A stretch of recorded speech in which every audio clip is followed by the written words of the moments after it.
Welcome back to Real Rapport. I'm Cameron. This is Connor. Let's get real.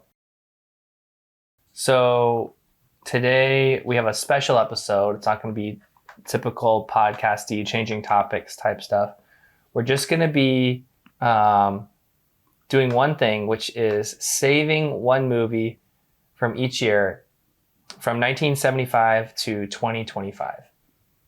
We're doing this based off of a video that was uploaded to the YouTube channel called Quiz Beef. So credit to Quiz Beef there. Yeah. We'll just go through each year. The video basically has 4 options from each year, and we're gonna say which movie we would save. We might have different opinions. We might have the same opinion on some of them. Yeah. It's gonna be interesting to see what we think. I think. Yeah, I'll be curious. Sounds fun, right? Yeah. Yeah. I think a lot of the difference of opinion is going to be one or both of us having not seen some of the movies. Maybe, yeah. That's my guess. That's a good point. Yeah. But yeah, so we'll go through it. We'll talk about it. How do you want to do it? Do you want to do like we'll go 3, 2, 1, and then we'll say what our pick is, or do we want to just take turns explaining what we would pick? Like I would explain what I would pick first, then you would explain what you would pick. I think the second option. I think we'll take turns going through it. But what if you could what if you like sway my mind by your argument? You know? Okay. Maybe we'll say we'll do 3, 2, 1. We'll say what we would pick. Yeah. Then we take turns explaining it, and if we change our minds at the end, we could maybe say that. I guess. I think that's the way to do it. it. Or are we locked into our pick when we say I'm probably gonna lock into my picks. All right. I'll be real. I'll probably be like, yeah, I understand. Or I'll be like, no way. No, that's wrong. Yeah. Okay. Okay. I'm ready whenever you are. All right. Let's go ahead and get started here. All right.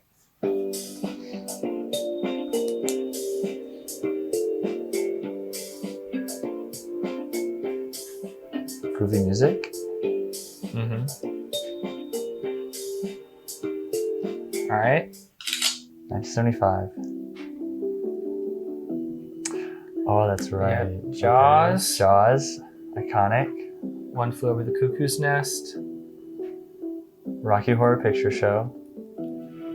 And Monty Python and the Holy Grail. Okay. I'm actually going to put this at 2 times speed so that we can like get to the next year quicker. That makes sense. Yeah, do you want to go for, or I guess we'll do 3, 2, 1, right? Yeah. Wait, do you need a second to think about it? I think I'm going to need a second to think about for a lot of these. Okay.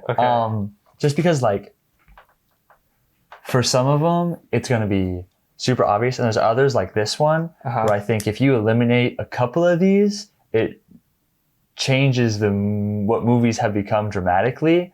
Yeah. But there's also so like personal connection to some of them, you know? Yeah. I guess, do you want to establish rules for how we're picking these, or do you just want to pick them and we'll talk about how we qualified it ourselves, you know? I think I guess the qualifier is save. What movie would you save, right? Like all the other movies have to go. Right? Yeah, like they never existed, right? Yeah. I think we shouldn't set rules up front, and that way give us a little freedom. Like sometimes if it's one that like just really means something to us and our lives would be dramatically different without it, and we'd pick that. Versus sometimes like, oh, you need that movie, so that film or maybe the world turns out this way, you know, if it's that dramatic. Sure. Okay, so whatever you wanted to argue for. Okay. That's what I think. All right. Well, I know mine for this one. Yeah, you know yours for this one? Because, I saw this. I saw this one last week when we checked out this video. We previewed the 1975 So I had a little bit of time to think about this one, which we won't have for most of the other years. Absolutely true. But for me, first of all, let me preface. I haven't seen the Rocky Horror Picture Show. So I'm picking from 3 movies that I have seen here. Jaws. You have seen One Flew Over the Cuckoo's Nest? Yeah, One Flew Over the Cuckoo's Nest and Monty Python and the Holy Grail. I thought you hadn't seen it. I thought you hadn't seen it. No. Okay, nice. Okay, so we're both picking down 3. Yeah, down Rocky Horror Picture Show, unfortunately. So the first that I would... so immediately... Okay. Do you want to do 3, 2, 1 and then we can talk about it?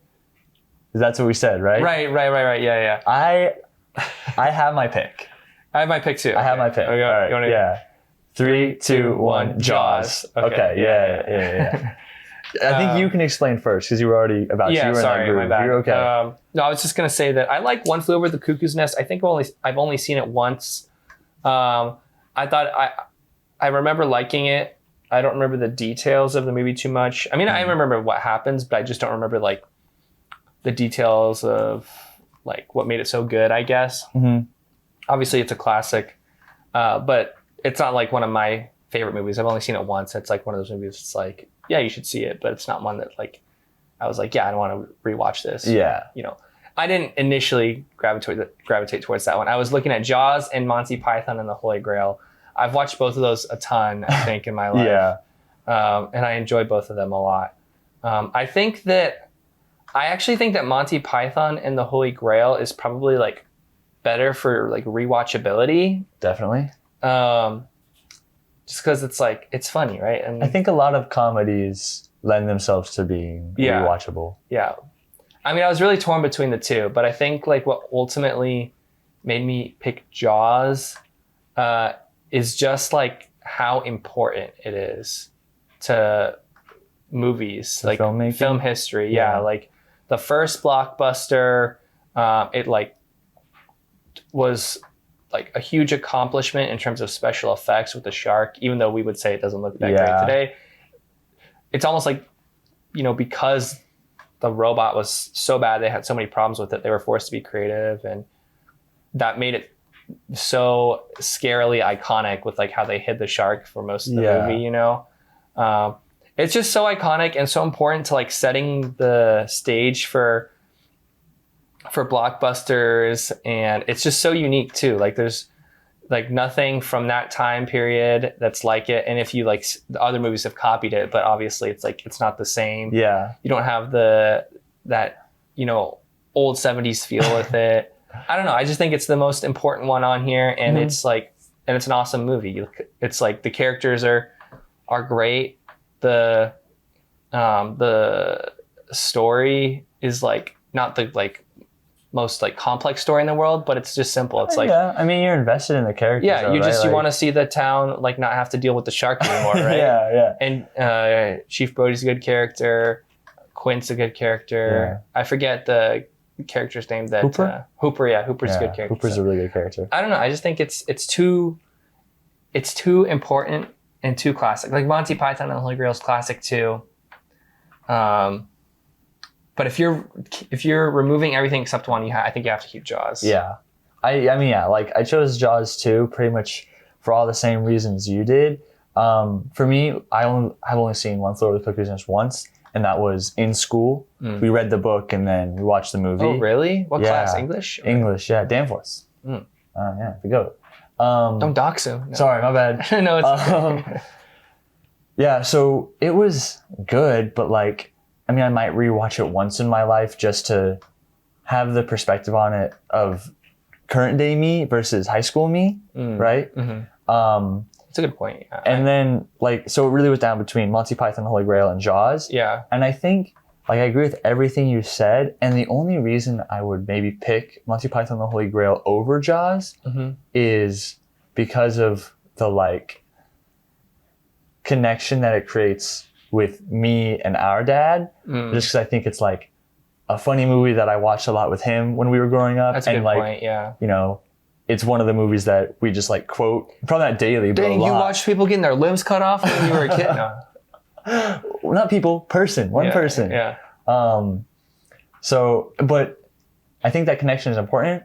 But I also watch Jaws a lot with my dad, you know, so it's like, it's not that, my life isn't crazily different if Monty Python and the Holy Grail doesn't exist. But yeah, for all the reasons you said Jaws is staying, are the same reasons I'm saying it's staying.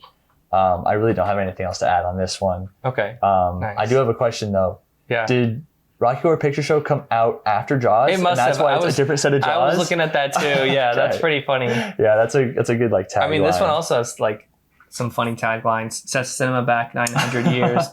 Nominated for 26 Oscars, 3 Bryans, a Maureen, and 1 Sergio. Yeah, that's good. Yeah. Okay, well, I think we're good to move on from this one. We're in agreement. We agreed on that one. All right, let's check out 1976 here.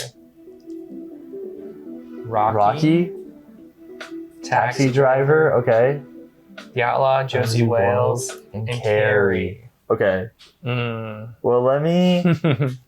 Okay. Well, I know mine. I know mine too. Okay. Ready? Well, hold on. Okay. No, I know mine. I do know mine. You sure? Yep, I do. Okay. Whenever you are ready, we can do the countdown. All right. 3, 2, 1. Rocky. Okay.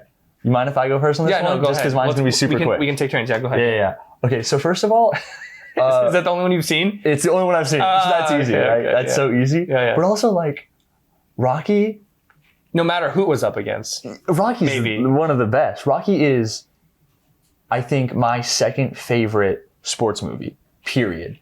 After Remember the Titans? After Remember the Titans. I just love Remember the Titans so much. Yeah.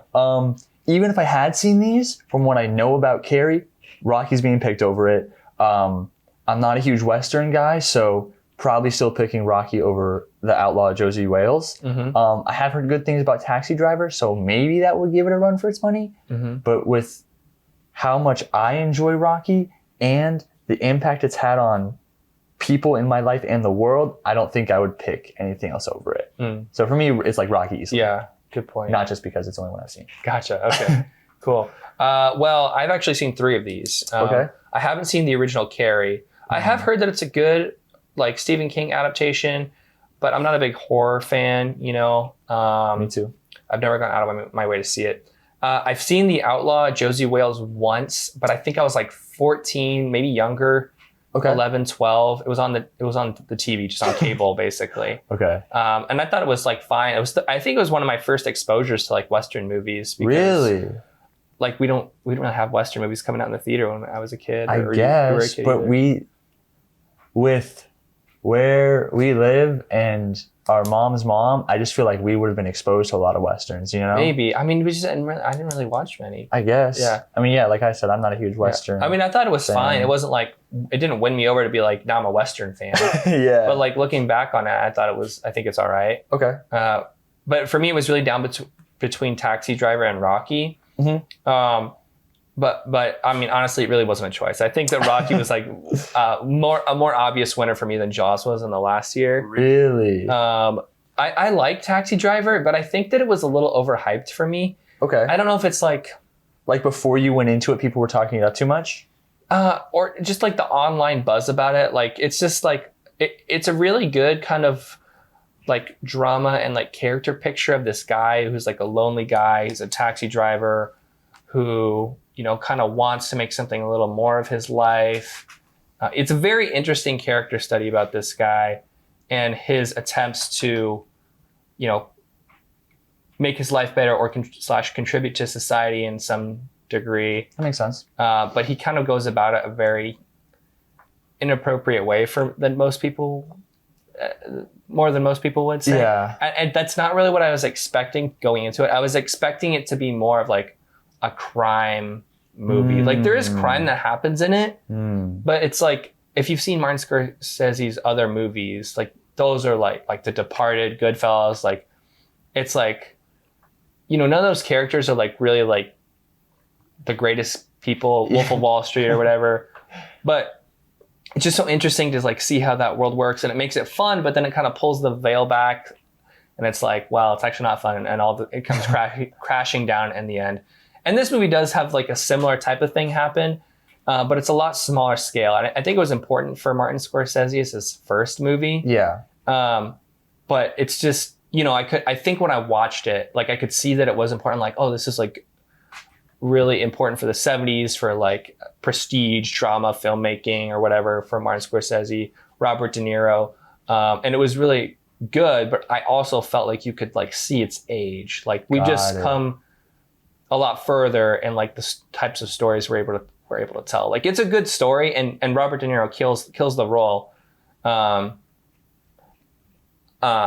don't know. I'm not trying to like rag on it or anything. Yeah. I mean, it sounds like you say you're enjoying it. Like it's. Yeah. I just think that when it's good, but when you look at Rocky, and you already said how iconic Rocky is, and Robert De Niro kills the role of Travis Bickle in Taxi Driver, but Sylvester Stallone, he created that role for himself, and he dominated that role. And I think that's like what I said about. Sorry, I don't mean to interrupt. No. What I said about like Taxi Driver, like feeling its age. That's not to say that it's like bad or it's like aging poorly.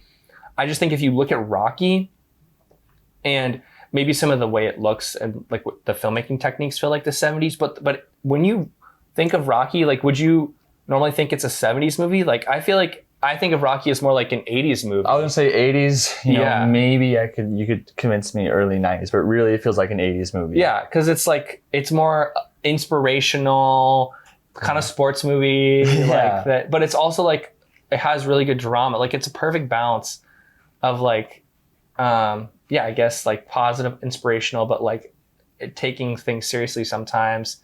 And yeah, I just think it was like the perfect mix of everything to make a great movie. Yeah. I don't know.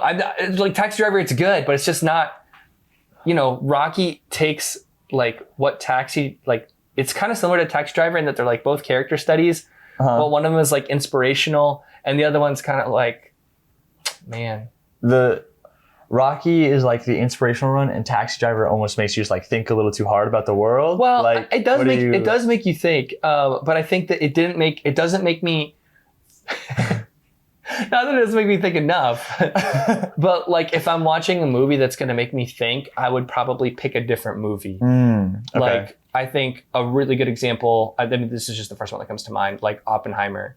Like it's a little bit of a downer movie as well. Yeah. But I think that, I mean, maybe it's just because it's more modern, but I just feel like I come away from that and like, I have more things to think about than this. Like you have some things to think about here, but it's very like straightforward and you're like, man, this guy didn't make some good decisions, but also society kind of drove him to do that. Think about like Joker.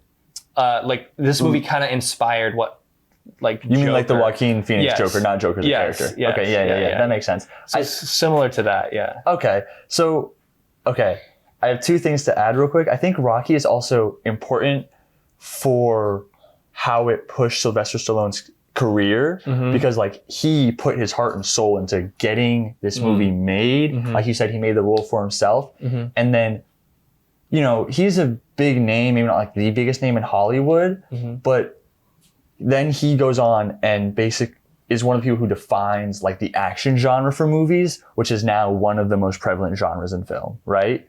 So I think that's also an important note for Rocky. And then I just kind of have a question for you.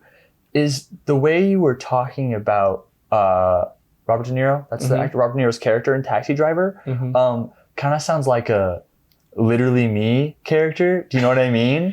How you wish you could act kind of a thing? Like, or the kind of character I think Ryan Gosling plays a lot.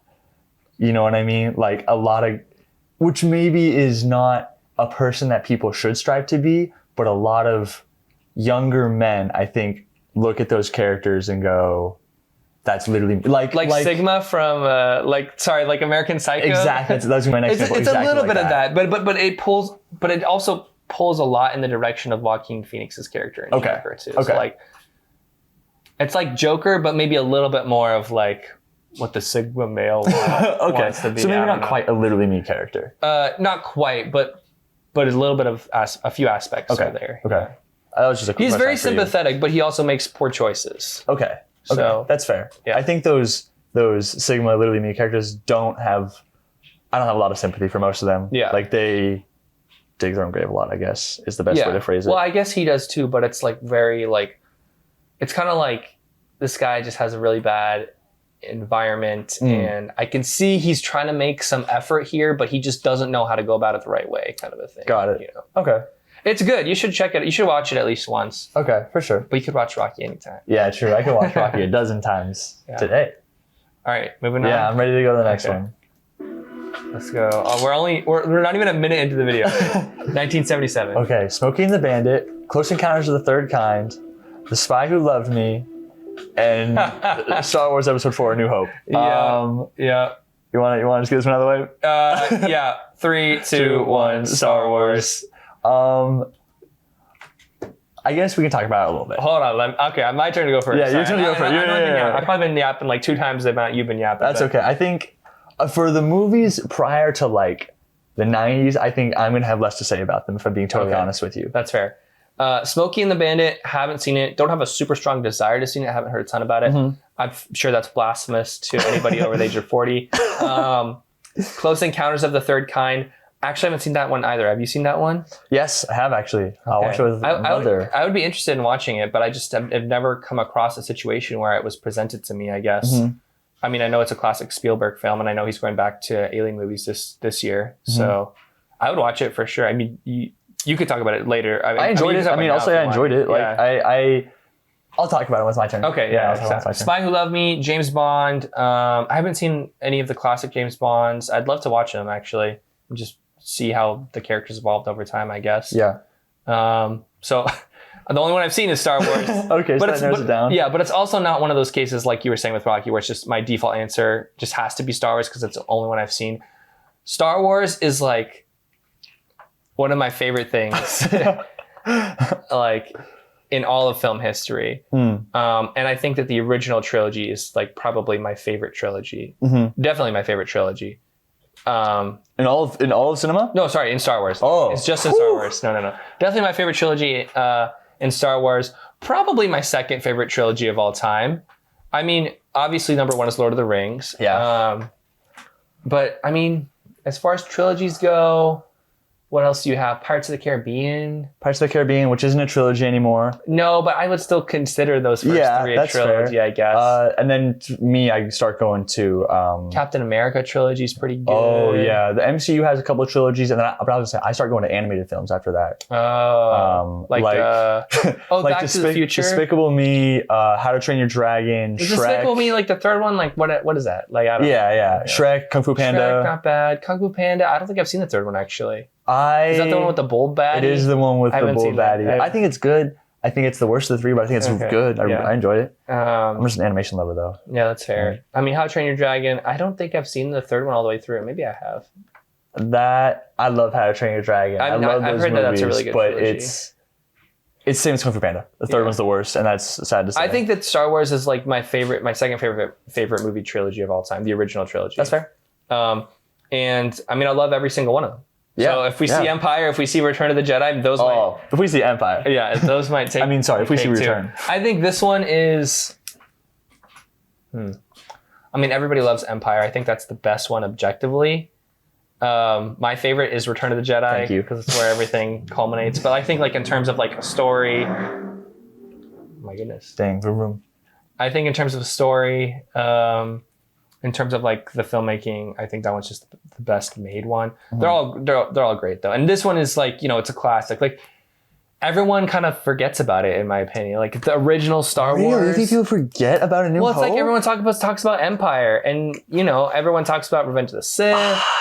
A New Hope is like, I don't know, you go back and you watch it and it's like a warm fuzzy hug. It's like, oh, I forgot this. It's like so charming. It's like they put so much effort into this goofy idea back then. Like nobody made movies like this back then. And then also if we're talking about importance, I mean, Star Wars is like one of the most impactful movies ever made, right? Like arguably most iconic films. So many things draw from Star Wars. So I don't know. I don't really have anything else to say about it. I mean, I don't really think I can add anything to what you said. I will say, haven't seen Smoking the Bandit. Again, have no desire to. The Spy Who Loved Me. Didn't even realize that was a James Bond film until you said it. That's on me. Close Encounters of the Third Kind, I think is like, it's an interesting movie. Oh man, my thing's falling out. That's okay. It's an interesting movie, but like, I don't think I will ever watch it again in my life. Not because I, disliked it or it was bad. I just don't think I need to. It was good. I think there's some iconic scenes in there. I only watched it because it was a film that our mom wanted to watch with me. I think she would enjoy watching it with you. Okay. Yeah. It's really not my kind of film. Star Wars is. That's right up my alley. I mean, sorry, I don't mean to interrupt. I don't even know what Close Encounters of the Third Kind is about other than it's an alien movie. This is what I'm picturing. They meet aliens. They're like, wow, who are these guys? And then the aliens are like, hey, and then they leave, like, or something like that. That's what I'm picturing. I don't know. It's kind of what you said in the way more complex way. Like it's take that and drag it out into an hour 45 or however long. Like I can't even picture any actors or characters from this movie. I don't think I can name you a single actor. But again, it's a movie from the 70s, so I don't know. Yeah. I don't know the actor that well. And I've seen it once when I was younger. All right, sorry, what were you going to say about Star Wars? Star Wars is just goated. Like we have our stacked cast there. We have a fantastic story. I think A New Hope is, because it's the first one, right? And we didn't know we were going to get the sprawling universe, is most complete of the Star Wars movies, right? Most whole, I guess. They destroy the Death Star. They do what they set out to do, right? Yeah. Darth Vader doesn't die. He flies off into the distance. Yeah, they do what Andor was all about. Yeah. Many years later. Yeah. Yeah, for sure. I think there's nothing I can say that you haven't already explained about Star Wars and that people don't already know. Sure. Like this was an easy pick, even if I wasn't choosing from two options. Yeah, I think unless you're a Star Wars hater, I think most people would pick. Yeah, that's true. Or a Steven Spielberg fanatic, maybe. Yeah. All right, let's move on to 1978. All right. Let's see. Halloween, Superman, Cheech and Chong's Up in Smoke, and Grease. Okay. I know mine. Oh man. I know mine. All right. Ready? Okay. I think this is the first one we're gonna disagree on. Really? This is my guess. There's no first way. one we disagree on. No way. Okay. Three, two, one. Halloween. Superman. Okay. No. It's my turn to go first. It's my turn to go first. Okay. So first of all, Cheech and Chong's Up in Smoke. Haven't seen it, so that one's not an option for me. Mm-hmm. And then so we have Halloween, Superman, and Grease left. Mm-hmm. Grease, I'm taking into consideration. One of the, not first musicals, but for me, first musicals. That's a movie that I watched with our mom, so I have a little bit of connection there. But ultimately, really, I don't think that it's had the impact on my life for me to keep it in. I'm sure it has its impact on the movie making world more so the musical side of movie making, which I am not a lover of. I watch musicals, I enjoy them here and there, but not really my cup of tea. So we're really down to Halloween and Superman. And here's what's gonna happen. Here's what's gonna happen. Superman is a fine film, is a good film. Uh-huh. And where my distaste for it, that sounds too harsh. I enjoy the film. The reason I'm picking Halloween over Superman is because of my connection to the comic book world, not because of what Superman is as a movie. Okay. If that makes sense. Okay. I think it's a fine adaptation of Superman. It's that 70s era, it doesn't take itself too seriously, which is okay, but it's not quite like what Superman is to me, if that's fair. I think the villains are a little too unserious for me, and I know it's a 70s movie, I get that, and my biggest gripe with the movie is Lois Lane. I hate Lois Lane's character in this movie. She is just straight damsel in distress, and okay. This is not Lois Lane to me. This is not Lois Lane to me. The real reason I'm picking Halloween is because I think Halloween is so important for the horror genre, which I think a lot of people solely watch horror movies. Like that's their thing, right? It's so important as a thriller. It's Michael Myers is like arguably the face of horror movies, right? Like I don't think we have as many of scary movies, or like when I say Halloween movies, I don't mean like this franchise. I mean, for movies to watch for Halloween. I don't think we have as many Halloween movies. And then I'm also, this one is a little bit biased. I'm not a huge horror fan, and you know that, and I know that. Yeah. But my girlfriend is a fantastic horror fan, so I'm a little biased picking it there because if Halloween doesn't exist, a lot of her favorite movies don't exist, I think. I like Superman. I just am picking Halloween, and you can go ahead now. All right. A couple of things here. I have to disagree with you, not just on your pick, but also on a couple of the points you made. Okay, which I'll go over in a sec. Go ahead. But okay. Well, Cheech and Chong's Up in Smoke, whatever. Don't care. I haven't seen it. Wow, we're gonna piss some people off with what we say. Sorry, stoners. Grease, classic musical. I think that the plot is pretty weak. I think that the message is also borderline harmful. That you have to change who you are to be with the person you want to be with. Yeah, that's fair. Okay, Halloween and Superman. I've seen Halloween once. I've seen Superman a few times. I thought Halloween was fine. I realize that it's very important for the slasher genre, or the horror genre, slasher especially. Yeah. And I think what you said about it is absolutely correct, that it paved the way for horror.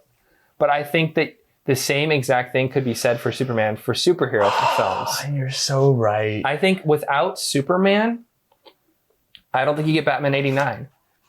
I think it's a lot harder for Batman 89 to get made, and I think it's a lot harder for you to get X-Men and Spider-Man in the early 2000s too. You don't think Batman 89 gets made? I don't think so. I think this so you said that this is kind of like, that doesn't take itself too seriously as like a 70s film.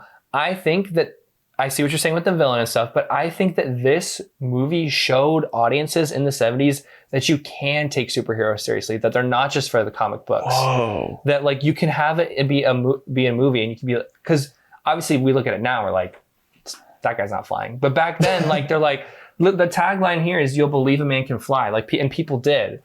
Like that's the first step in people taking superhero movies seriously, and I think that really paved the way. And then the other thing that I was gonna just counter argue with is that I don't remember the details too well of like Lois Lane's role. She may be like a damsel that needs saving a lot in the movie, but I remember the portrayal of Margot Kidder as being very feisty, very like her journalistic qualities were very much there, as far as I can remember, about the portrayal of the character. But I don't remember those specific plot points about her being saved or anything. I think I could have phrased what I said better. I said that she was solely a damsel in distress. And while I think that's a very major part of her character in this, and maybe that's because we're writing a female character in the 70s, that's totally possible. I think another problem is I guess she does have those reporter qualities, but I think what takes the cake above that is that she's portrayed as solely a romantic interest for Superman and a thing for Clark Kent to chase, right? Like I think she doesn't lead Clark Kent on a lot. It's a weird thing. 'Cause it's the same person, right? She's more than anything just a romantic interest for Superman, in my opinion. Okay. Well, I haven't seen it in a while, but I would tend to say that I would agree to disagree on that point, but I can't remember the specifics to verify whether that's true. It has been a long time since I've seen it, so misremembering could happen. Yeah. But I mean, so what I will say is that like I was like astounded you picked Halloween, but then you said the thing about your girlfriend, and I'm like, okay, I understood why. Yeah. That's probably the biggest reason. I think it's good that we said we're gonna lock in our answers beforehand. Yeah. Because I think if you had gone first there, you probably would have swayed me to Superman. Oh, okay. Well, I also want to say one more thing here, which is that I think what you said about you having like your comic background, like that's why you're the comic counsel, because you have a different, and on the screen stage, because it was my perspective on film history that persuaded me to pick Superman. It was your background as like, well, this is how I see Superman in the comics that made you not pick Superman. Yeah. So that's an interesting distinction. Yeah, and I will say like there's a lot of people who say like a lot of people probably say this is what Superman was up to this point, maybe even past it through comics. But I'm someone who, for the most part, hasn't read comics prior to like 85. Gotcha. So I got to put that out there. Gotcha. Mostly 90s and onwards. What I've read. So you've only read the garbage. Bad stuff. All right, let's keep going. On the 79. That one was a little bit of a long run, but it's okay. Okay, Mad Max. They mislabeled it, 1975. That's okay. Alien, Apocalypse Now, and Rocky 2. Oh, man. Okay. Wait, this is... Okay, hold on. Okay, can I ask a clarifying question? Yeah. I've only seen some of the Mad Max movies. Is this one I've seen? And if so, could I see like a poster or a scene from, or like? I don't think I've seen this one all the way through. Okay. That's all I'm gonna say. I'm not gonna try and sway you either which way, but I'm gonna look up a different poster, a still from this movie, see if I can confirm if I've seen it. It's the first one. It's not the Road Warrior. 1979 is what we're doing, right? Yeah. Okay. Yeah. Oh.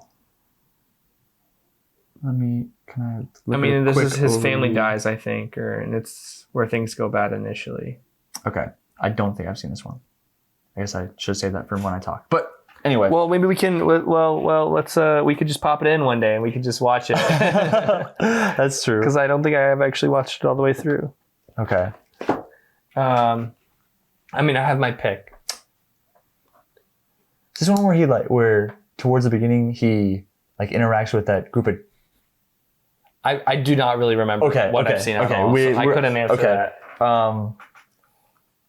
Your turn to go first. Or we gotta. Oh, Yeah, hold on, yeah. let me think about this. Yeah. No, okay. I have my pick.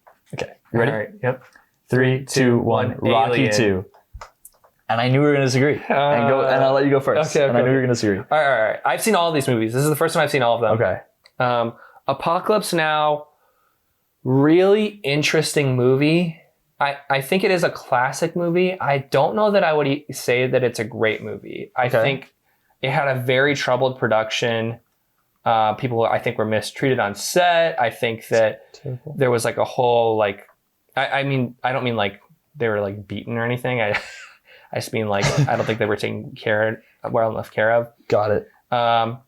Which is important to you. I mean, like, you just worked on the film where like that was a big deal. That like taking care of people. Definitely. So and then there was a lot of terrible weather that prevented the production from proceeding for a while. Okay. They had some casting issues, I think, with I forget this guy's name, but he was played by Marlon Brando. Okay. But I don't know if he initially was going to be.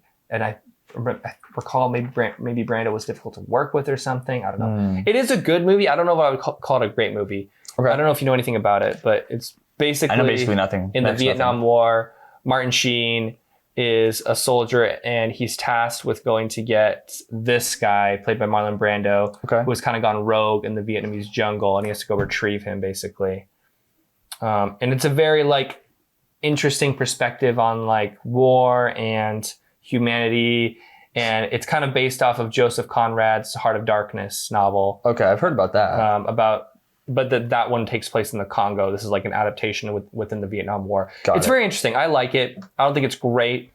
I think that it has some pacing issues. It just has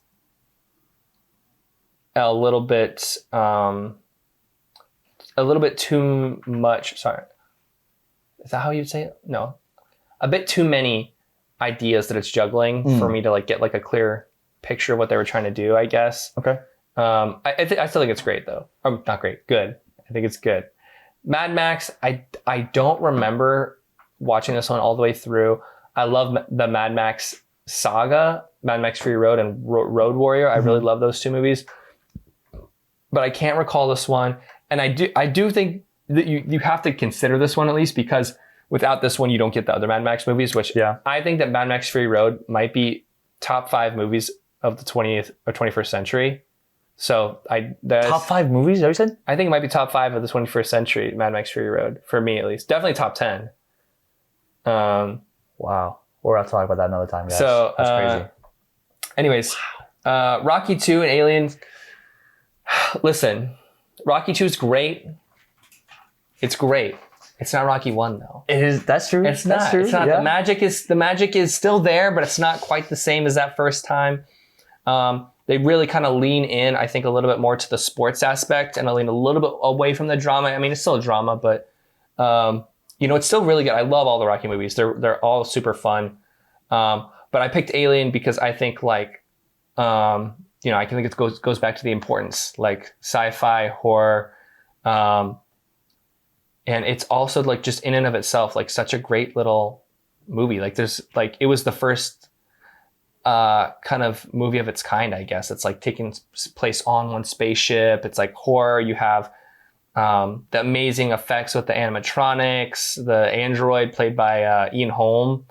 I think it's like, it's super creepy. I don't really like horror movies normally. If you throw sci-fi in there, I'll watch it. Yeah, that's what they bait you in. Yeah, and also you have like a really, there's tons of movies that have been led by women before, but 1979, you have Sigourney Weaver taking on like kind of an action horror, female hero type of role, which is super awesome. And I just think it does like the pacing so well, the suspense. So that's why it was my answer. Okay, that's fair. So for me, haven't seen Apocalypse Now. I don't think I've seen this Mad Max. Mm-hmm. I will say the older Mad Max movies, I would get confused, do get confused, I think, because I think I have seen some of this. So I'm kind of like pushing those ones to the side. It's really just between Alien and Rocky 2 for me. And I know it's weird given that I just chose Halloween for the reasons I did.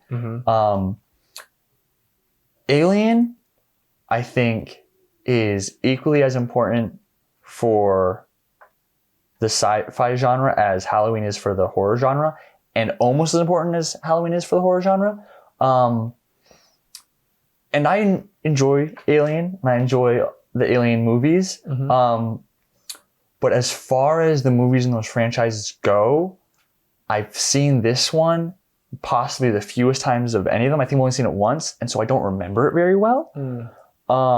Have you seen like the Alien? I think I have it somewhere. Oh, yeah, over here.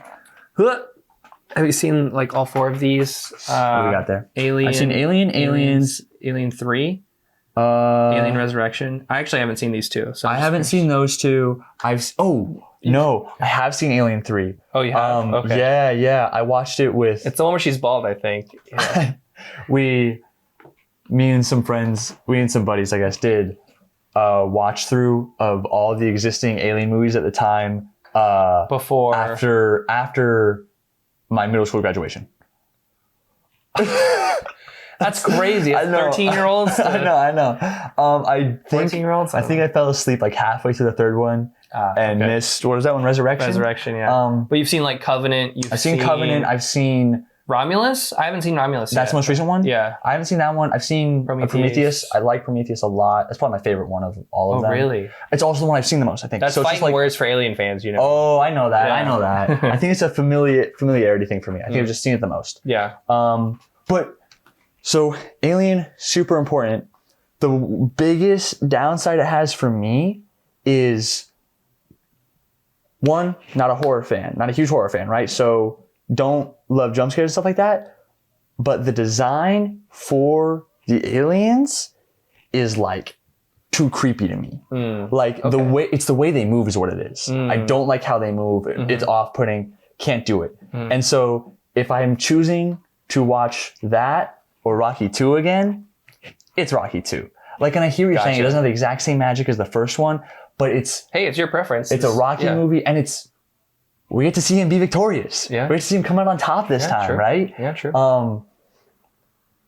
And oh man, I'm such a lover of the Rocky franchise, and to just think about how Rocky Balboa's story unfolds after this movie, right? Like now him and Apollo are 1 for 1, right? Or one and one. And so now they have this like rivalry but connection thing, and it really drives the future movies. Yeah. So yeah, for me, it's Rocky 2. Understandable. Yeah. Okay. Fair enough. All right. Moving on to 1980. I bet Empire's here, but maybe not. Raging Bull. Yeah. The Shining. Okay. Empire. The Blues Brothers. Okay. I mean, I know my pick. All right. Yeah. 3, 2, 1. Empire. My turn to go first, right? Yeah, your turn to go first. Well, guys, Empire's the only one I've seen. I really should watch The Shining. I know that. I just took that as Empire's the only Star Wars movie you've seen, and I was so confused. That's not true. Don't listen to him. Okay. Of these 4 options, Empire's the only one I've seen. I don't actually know anything about Raging Bull or Blues Brothers, so I wouldn't even be able to put those in the conversation. The Shining, I know is iconic, and I know is important for the horror genre, which I've been hyping up a lot for someone who doesn't like horror. I know that.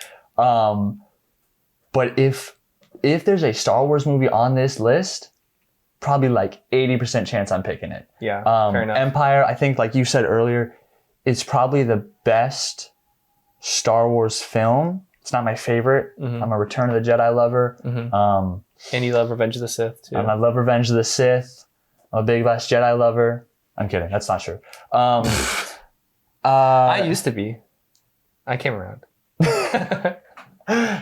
Yeah. I feel like, I don't really have much to say about this. Like, it's a continuation of one of my favorite franchises. The best one in the whole series. I think I like the interactions between, like, I love the characters they introduced in this one. Like the Boba Fett character, right? I think we get to explore Han a little more in this one, which is really cool. Definitely. We get to see Luke. Luke struggled in the first one. Like his aunt and uncle died, and then he watched Ben Kenobi die, and that was tough for him. But we really get to see him like actually struggling against the evil. Like in the first one, he's kind of just like, things are happening to him and he can't really do anything about it. And this time we get to see him start struggling back. And so that's just fantastic. Yeah. I mean, I could just gas up Empire, but that's the pick, mostly because, well, not just because it's the only one I've seen. Yeah. Fair enough. Yeah. It's also the only one I've seen too.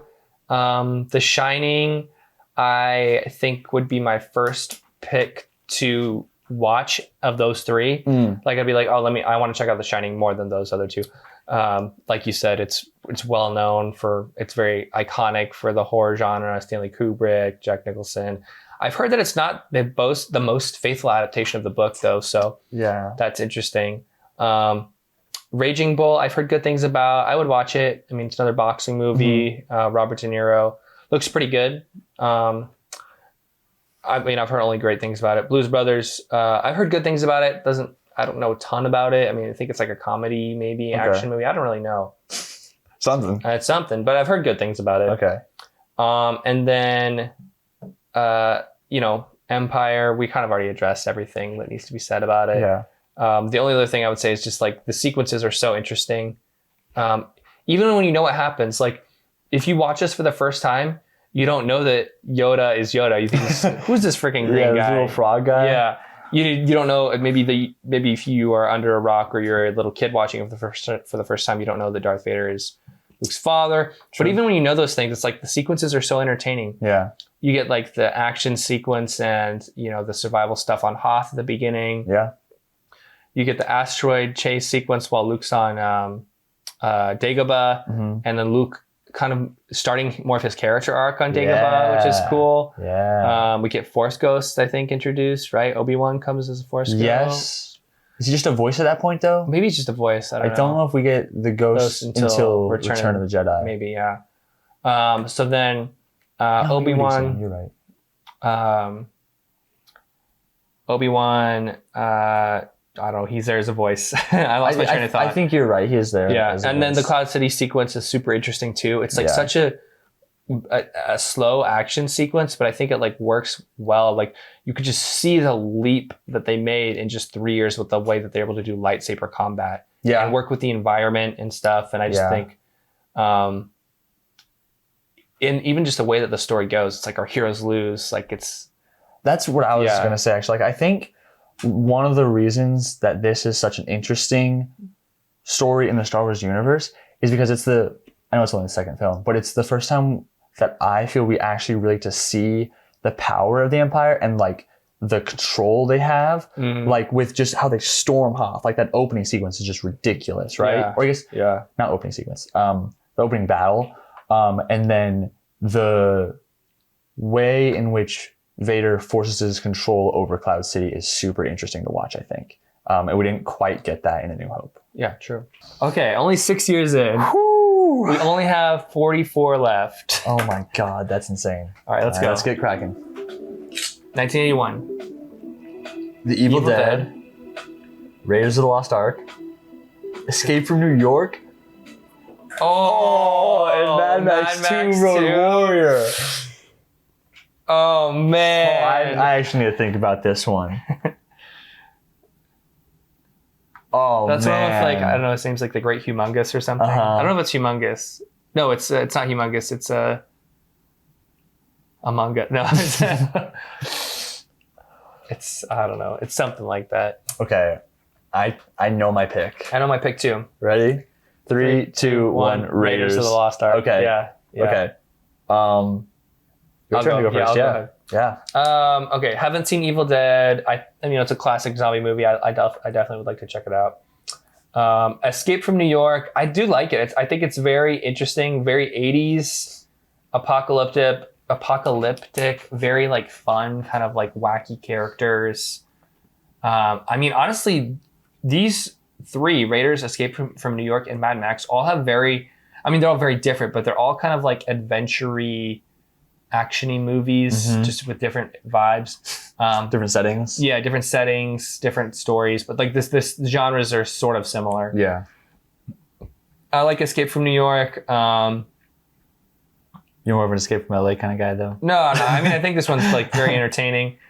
I think it's very 80s though. It's like a little bit of cheese, you know. Yeah. Mad Max 2 has a little bit of that too, but it's just like it commits so hard into that. It's like not even just the cheese, but like the action, like some of the most epic action of the 80s, I think, in The Road Warrior. Yeah. I think that if we were judging it just based off the action, that The Road Warrior would win. For sure. For me, but I mean, I like Escape from New York a lot. I love Road Warrior and Raiders of the Lost Ark. I think that I love Raiders more though. I just love Indiana Jones. That might be one of the top trilogies also. I might be taking back my Star Wars statement. Oh, you're putting no. I probably put it under Star Wars.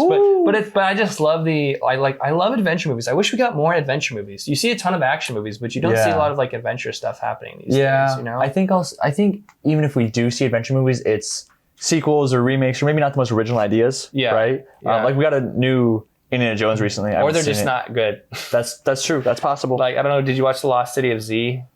I think that's what it was called. I don't even know what that is. Yeah. So I mean, I don't know. I mean, but Raiders is just, you know, it brought us Indiana Jones, one of the most iconic movie characters of all time. It's so fun. You love the characters. I don't know. I mean, The Road Warrior, you love Mad Max, but he's the only, I mean, there's the feral child. I mean, what are the other characters, you know? Like, I think Raiders just brings all the best aspects of 80s filmmaking together here. Yeah. Yeah. I mean, I agreed with you. I haven't seen The Evil Dead, and the hater in me probably wouldn't pick it because someone I work with who hates on a lot of stuff I like really enjoys The Evil Dead. So just hate for hate, I probably wouldn't pick that one anyway. Escape from New York. Dox him. No. Escape from New York is good. The only like I watched that one with our dad. That was fun, you know, good time. But I don't think gave me the same thrill as either Raiders or Mad Max did. Which is really the reason I'm watching out of these action adventure movies, because just like make me feel so excited, right? Like I feel like I'm on that adventure with them. Yeah, definitely. Road Warrior, I think, does a fantastic job of throwing you into the world. Like it really feels like that post-apocalyptic world, and you feel the like strain that Mad Max is going through. I don't know if that's the right word, I guess, but like his journey, like his the trials. There you go. He has the things that test him. You really, they feel heavy. That you feel the weight of them. So it's fantastic, but I'm picking Raiders as just like, for me, like I love Indiana Jones. Raiders of the Lost Ark is a fantastic movie. I mean, you pretty much covered all the bases on that one.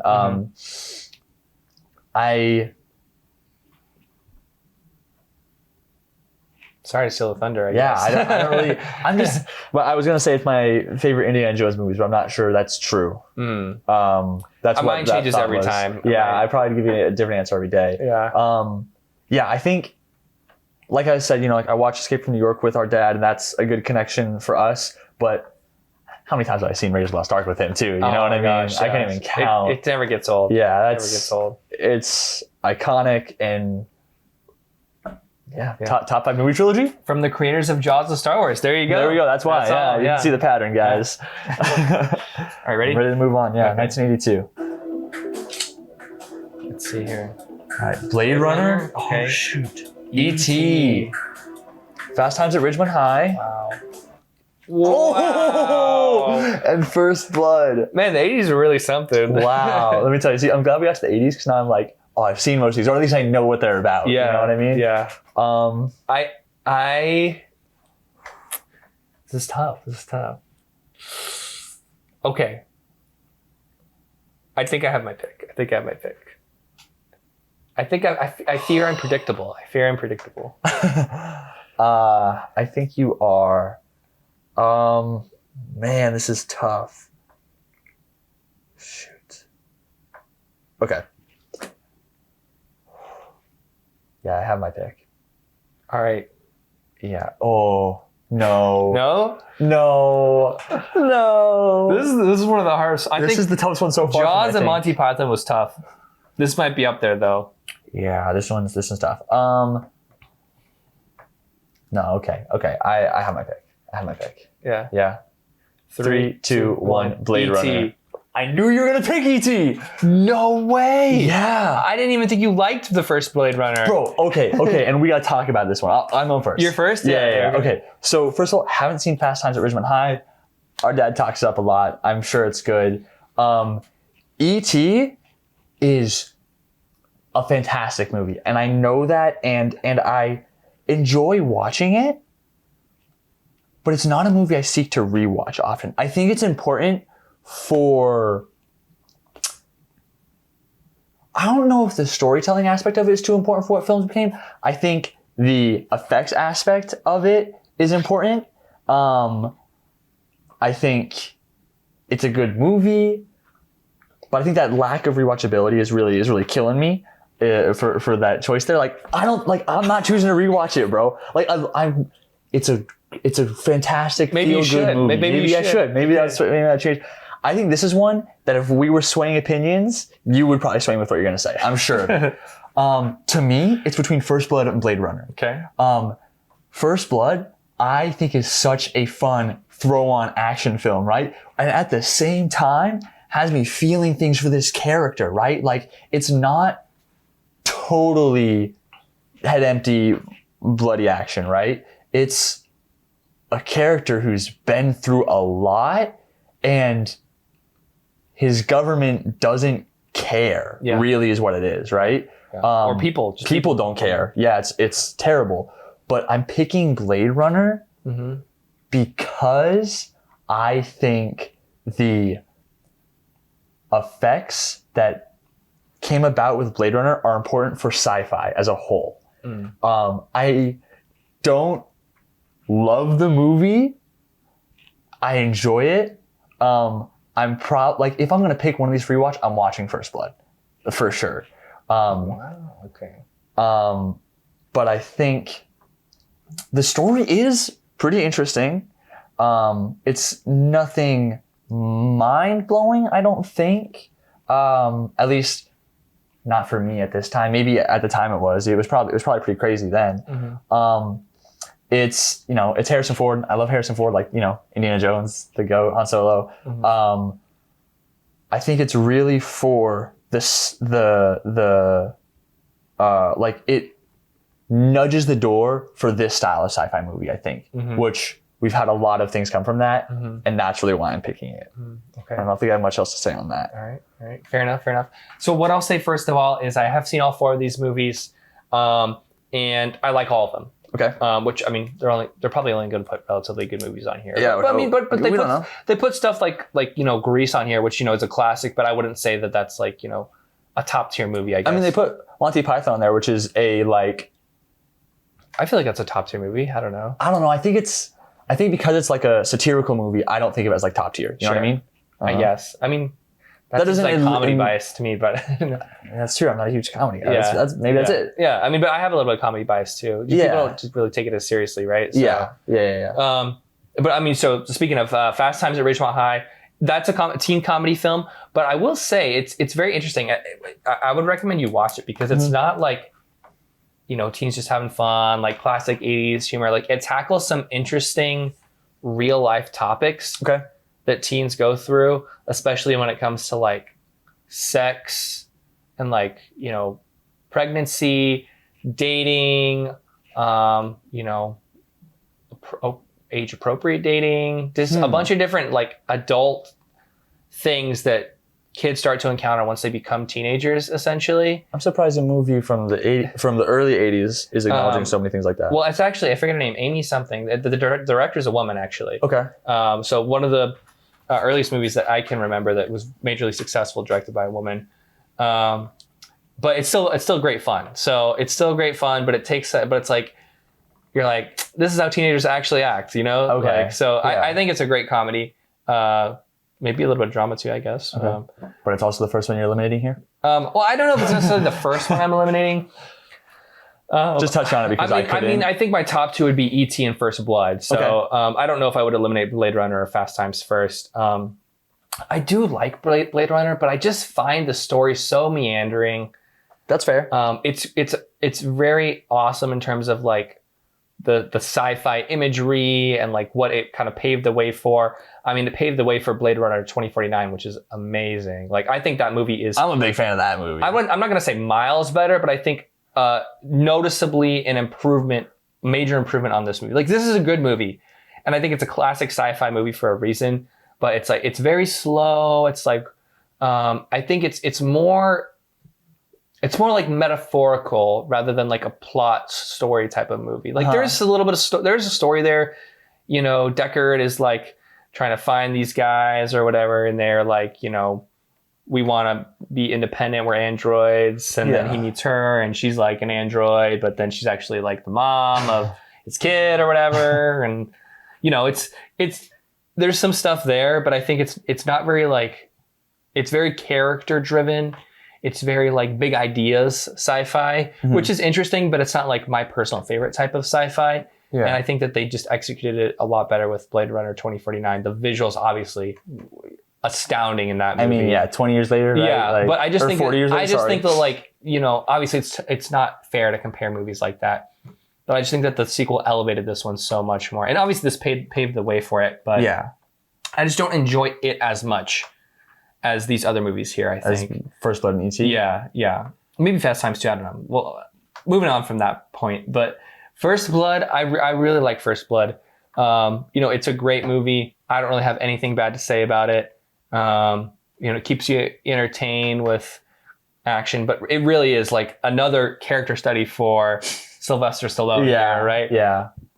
And that ending... Maybe that's why I'm so, you know... You've picked 3 Sly movies so far. Well... I picked Blade Runner. I picked Rocky. Oh, Rocky sorry, 2. my bad. Yeah, I forgot. Yeah. I don't have anything bad to say about it. I mean, that ending is like so emotional and stuff. Mm-hmm. He actually dies in the book, I'm pretty sure. Does he?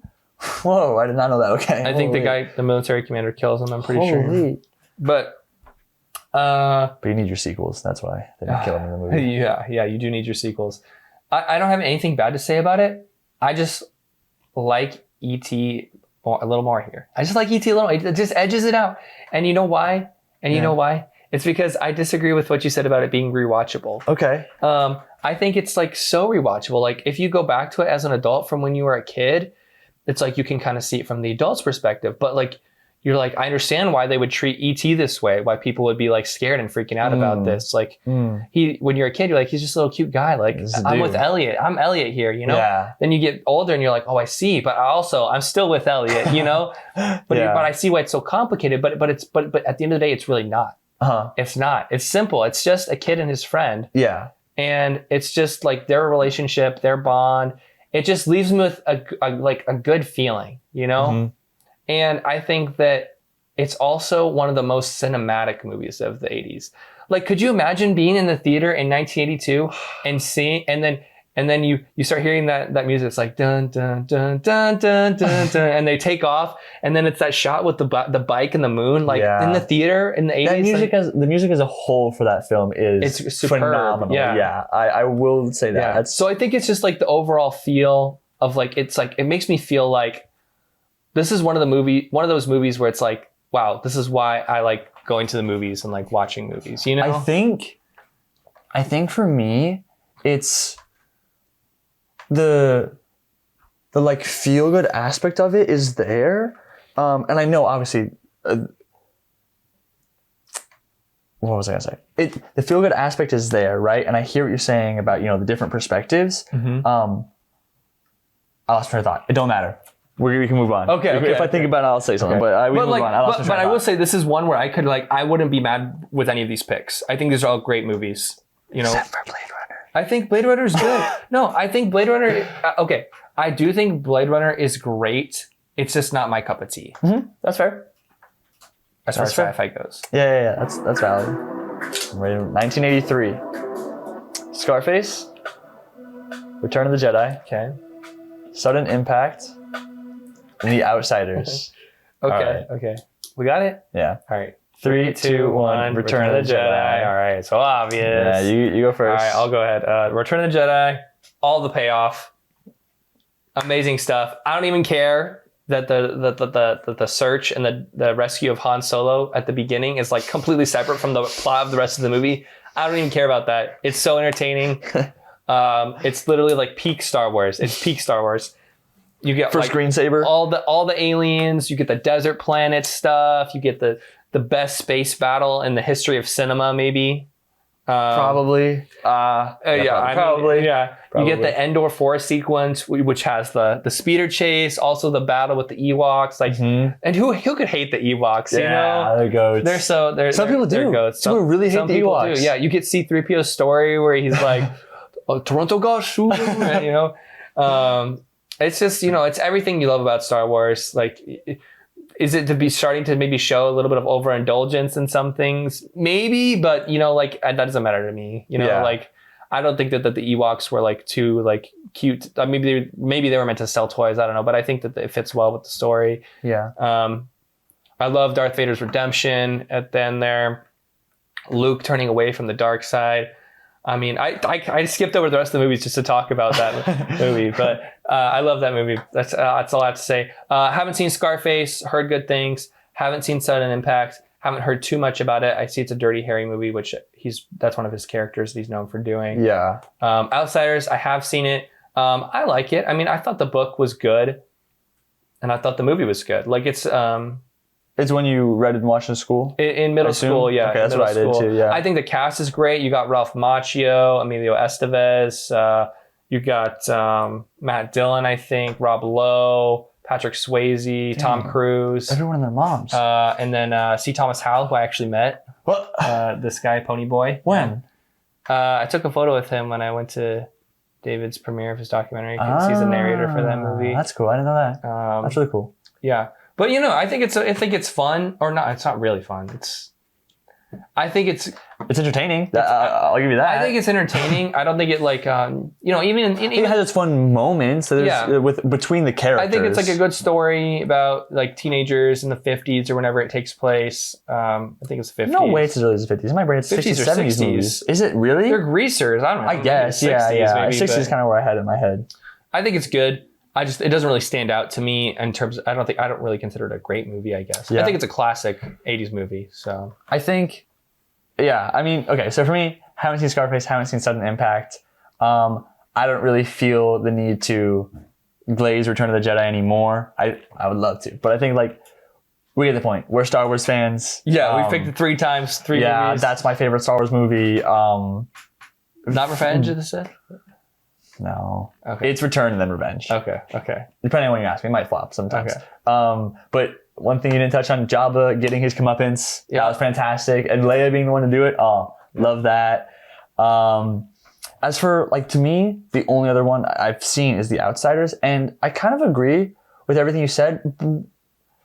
Maybe with the exception of, like, I think there might be more to get out of it for me if I were to watch it now. Maybe, like, yeah. I haven't watched it in a while. Yeah, like now that I'm a teenager, so matured a little bit, and I won't be watching it for school. That makes a difference. I think there's probably something I could get from this that I hadn't gotten from it before. Yeah, there's a certain coming of age aspect to it. Yeah, and I think it's a really interesting story, but I don't think it's the best coming of age story for me. There's a lot of movies that beat it out. It definitely has a unique quality to it. For sure. But yeah, I'd rather watch a few other coming of age stories. Yeah, which I'm kind of hoping some of those come across here because I feel like those are some solid picks. I feel like, yeah.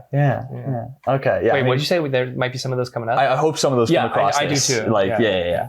All right, let's move on. Yeah, 1984. 1984, let's see. Ghostbusters. A classic. Temple of Doom. Ooh. Karate Kid.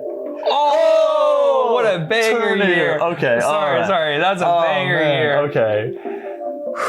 Oh my God. Hold on. I need to think about this one for a minute. Wait. Okay.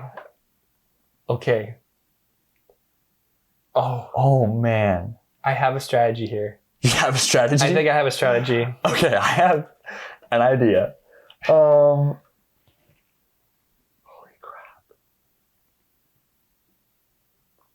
I think I'm gonna pick one here, and I think you could convince me. Like if we were able to swap, I think it's like back to what you said here. Oh, any of these I would pick. I think this is our best lineup. Yeah, I would say. For sure. This is the first one I've seen all four. Oh, really? Yeah. Okay. So that's great. Yeah. I have my pick. I have mine too. Oh, No, I don't. Okay. Frick. I should count how many times you do that. I think only twice now. Yeah. But, Right? We got what? 40 more years? Yeah. 41 more years? I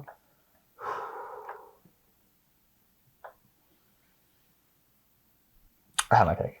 All right, ready? Yeah. 3, 2, 1. Temple of Doom. Ghostbusters. Really? Really? You're picking Ghostbusters? Yeah. Whoa. You're picking two Indiana Jones movies. Yes, I am. Okay. I am. All right. Oh, so you can man. process my pick while you do. Yeah. Okay. So let me walk you through how I did my pick, right? Yeah. So I looked at Terminator and I really, really thought about Terminator, but we're saving the Terminator pick is what happened. I'm saving the Terminator I'm there with pick. you. I'm there with you. When we know what's coming. we know. We know We all what's know. coming. Yeah. Ghostbusters, I heavily considered, and I think I put it aside because I have a bigger connection to both Temple of Doom and Karate Kid. I think those are more important for my upbringing and the relationships I have with our family members, I guess, mostly our dad. Sure. And let me tell you, when I first said I had my pick, it was Karate Kid. And it was because I didn't want to pick two Indiana Jones movies. Ooh, okay. So I was gonna pick Karate Kid because, like, it's the Karate Kid, right? It's classic. like one of the So martial artist movies, right? So Yeah, influential. so influential. The storytelling and the We were just talking about coming of age movies. Sorry, I don't mean yeah. No, you're right. You're right. This is a fantastic coming of age movie. I think there's a lot to be said about all the characters, right? Like, obviously, we spend most of our time with Daniel, and it's really important for how he adapts to his new environment. But I think that some characters that don't get touched on, that people don't talk about as much, I think are really important. I think it's really interesting to see his mom struggle, who doesn't get a lot of screen time, but like is doing so much to support Daniel, right? She's a single mother. She's really going through it, but she shows up for him time and time again. So I think that's really cool. Which I like. I think in movies, we have a lot of coming of age movies. We have parents having conflicts with their children, I guess. I had that backwards in my head. I was going to say children have conflicts with their parental figures. So it's not always parents, right? Yeah. And I think that a lot of movies don't give like a reconciliation that I love, or even like have the parents come to understand the child in the way that I want. Sure. I think the Karate Kid does that in a fantastic way. Okay, yeah. And then Johnny is such an interesting character to me because like when I first watched it, I was like, oh, this guy sucks. Yeah, he's the worst. I hate this And guy. the more I watch it, the more I kind of like, I understand where he's coming from. He is the classic bully, right? And and they really paint that is a picture. bully, yeah. He is a bully, but also like Daniel isn't the most amicable person. Yeah, he's an instigator a tough sometimes. personality, yeah. And so I kind of have sympathy for Johnny, and then like, and I think it helps with now that the Cobra Kai show is out, and I like watched some of that over, my dad's shoulder when he was watching that. I mean, and so I'm a little biased with that. So I was really thinking of the Karate Kid, right? I really enjoyed that movie. Yeah, no, it's fine to think of it like that because again, like that wouldn't exist without, like Cobra Kai wouldn't exist with Karate Kid. Yeah, right. Really enjoy Karate Kid. But today, and you know how I said my favorite Indiana Jones movie flip-flops a lot? Today we're picking Temple of Doom. Today I'm saying Temple of Doom is my favorite Indiana Jones movie. And I love the performance we get from Harrison Ford in this movie. I think we see the classic action hero where he saves the day and he gets the girl and all that. But we also get to see him interact with a child who is someone he obviously has some sort of relationship with prior to the film, right? Like he's met him before, but he still does a good job of being a guardian for this kid who doesn't necessarily need it, but he's still a child, right? So we have a different aspect to the Indiana Jones characters. And then we get to see his performance when he's like, under the spell. Yeah, I don't know what to call it. Mind control isn't right, but whatever that is. And then it's just such like a weird trippy film as far as like adventure films go. Yeah. And that's just so fun to watch. I love all the action sequences. I think it's one of the more interesting stories, right? Like he gets pulled into helping this group of people versus a lot of other times the movie starts because he's like searching for something because he's an archaeologist, right? And so this is one of the ones where he kind of just gets dragged into it. Yeah, it's different. It's a little bit of a different dynamic. Different dynamic. You don't for see sure. him at the university or at all. Yeah. So I think I think we're picking it today because my favorite Indiana Jones movie. I probably would have picked Karate Kid if I wasn't feeling that way today. Okay, that's fair. That's fair enough. Yeah, I really want to hear why you said Ghostbusters. So I don't remember if you had any like counter arguments of Ghostbusters other than you just like liked these two better. You just like them better. As Yeah, movies, I mean, yeah, I like this is tough. Like this is just tough all around. Yeah. That's fair. So okay. So I will say that a big portion of my decision is that I already picked an Indiana Jones movie. And this is about saving movies. And I think that's true. And I think that saving Raiders for me was an important move to make, especially given the options I had that year. Like, I think that was an easier decision than this is. Yeah. I think I'm choosing Ghostbusters here because I already have an Indiana Jones movie and I'd like to save something else in such a banger year, I think. That's fair. I will say Temple of Doom might be my favorite too. I love Short Round. I love the action sequences. The first one in Shanghai with what's his name? Lau or something. I know who you're talking about. I can't think of his name. Not Lice. Nice try, Lao Shay. Yeah, and then he shuts the door and it's Lao Shay's playing. Love that sequence. Love the minecart sequence. The finale is slam bang. The bridge scene. Yeah, that finale. Yeah. I think that Willie is probably the weakest female lead that we have in the movies, but this movie's just so fun. Yeah. I feel like maybe it does drag a tiny bit when Indy gets like mind controlled, but maybe that's just like the kid in me talking. Like as an adult, I feel like I appreciate it a little bit more. Yeah. I mean, I love this movie. It might be my favorite Indiana Jones movie today. Like yeah, today. But again, I just didn't want to pick a second one. The Terminator, like you said, saving that. We're saving our Terminator save. There will be a Terminator pick. There will be a Terminator pick at some point. The Karate Kid, I think that I haven't seen it in a while. I do like it. It's a classic coming of age story. You know, I think there's nothing wrong with picking the Karate Kid if that's what you wanted to do. This year is so good. I think the margin here is so tight. Yeah. For me, Ghostbusters, it's like, I think that there's nothing like Ghostbusters. And I just think that like it fills a niche like in my lineup that no other movie could fill. You know, like it's just so unique, so 80s. Arguably the most unique of the selection we have here. Yeah. And it's iconic. And it just kind of like gives a little bit of flavor to the movies I've saved so far. That's fair. I think that the Karate Kid like is a great pick, but I just think that I could kind of fill that coming of age kind of genre niche maybe coming up here. There are some better ones for sure. Yeah, I mean, or at least on par. I think better. Okay. I hope they come up here. We'll see. All right. Before we move on, I wanted to ask you seem so shocked that I picked Temple of Doom. I want to know what you thought I was going to pick. Oh, so you seem so shocked. So I was just shocked that you picked another Indiana Jones movie, and I didn't think that you liked Temple of Doom more than you liked Raiders of the Lost Ark. Got you. I thought you were going to go with Karate Kid or maybe Ghostbusters. Got you. I mean, or maybe I don't think I really thought you were going to go with Terminator. I thought about it. I mean, I thought about all these ones hard. Yeah. I thought about all of them hard. That was all. I was just curious why you're so surprised. Now I understand. Fair enough. I'm ready to move on to 1985. All right. That was the best line so far, for sure. Oh! Back to the Future. Oh. The Breakfast Club. The Goonies. Oh my! No, okay, take back what I said. Take back what I said. This is the best lineup. Best lineup. 1985 might be the most GOAT year of all time. Might be the most GOAT year of all time. Okay. Whatever I pick is going to be a crime. It's going to be a crime to eliminate these other movies. Oh my god! An actual crime. Wait, can we pick two this time? No, you got to pick one. Oh, I hate this. I hate this. Even picking 2 is disrespectful.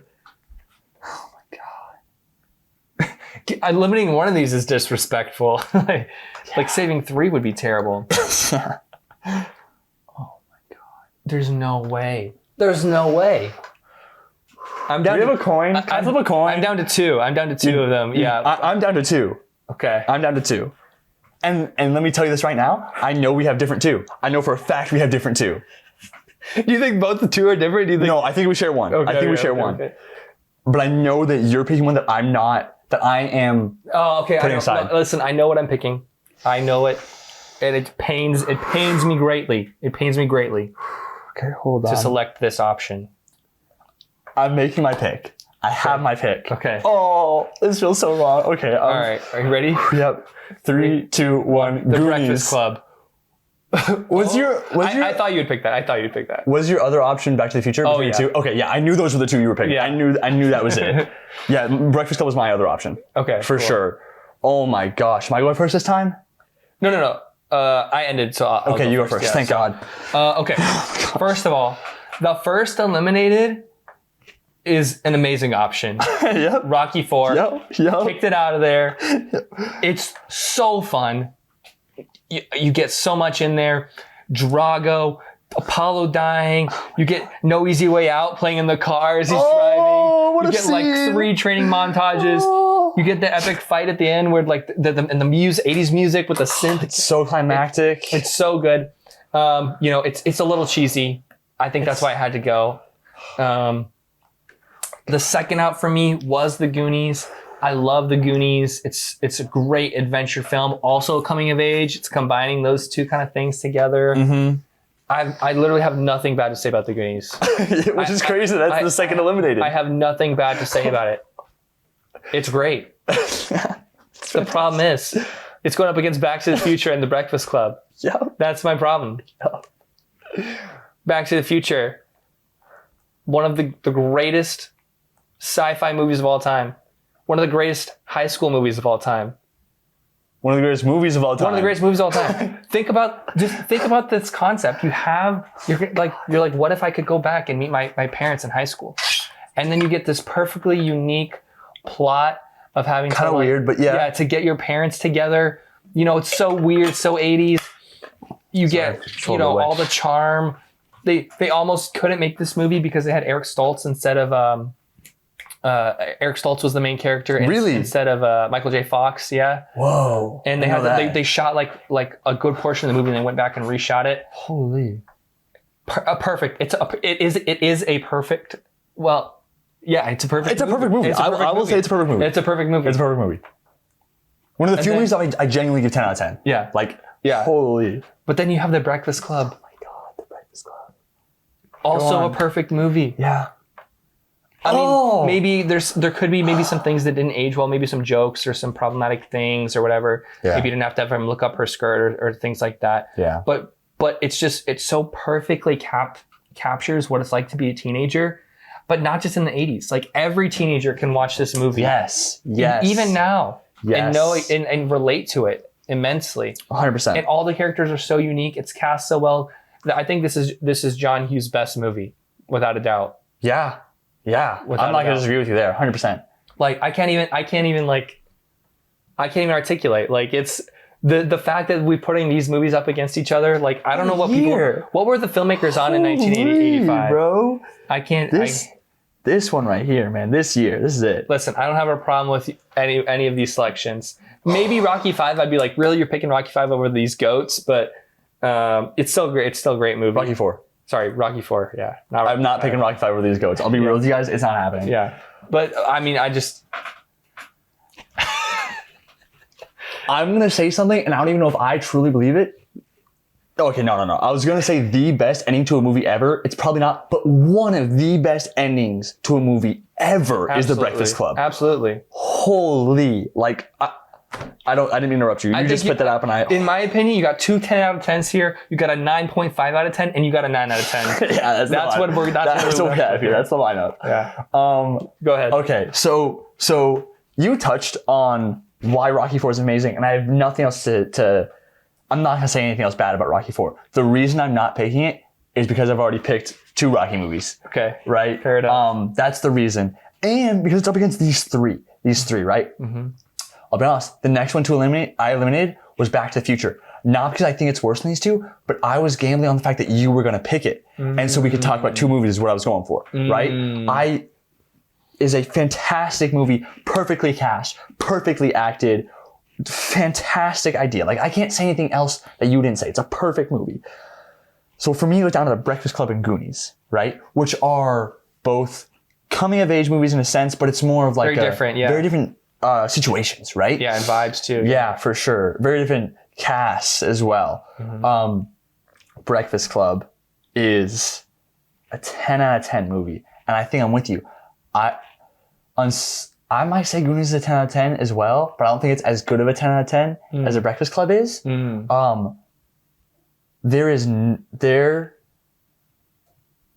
I don't have anything bad to say about Breakfast Club. Like, I just have to move on because I'm going to convince myself to pick it. I just have to move on. Yeah. I love the Breakfast Club. And I'm picking the Goonies because I think I'm picking it because it has that adventure feel to it, which is just like, as you can see with my picks so far, I love that. Yeah. I love that. It's Sean Astin's big break. That's my GOAT right there. Sean Astin is the man. Josh Brolin. Oh my gosh. There's Kihei Kwan is in it. Oh man, before he took his break, he came back swinging though. His 40-year break. Yeah.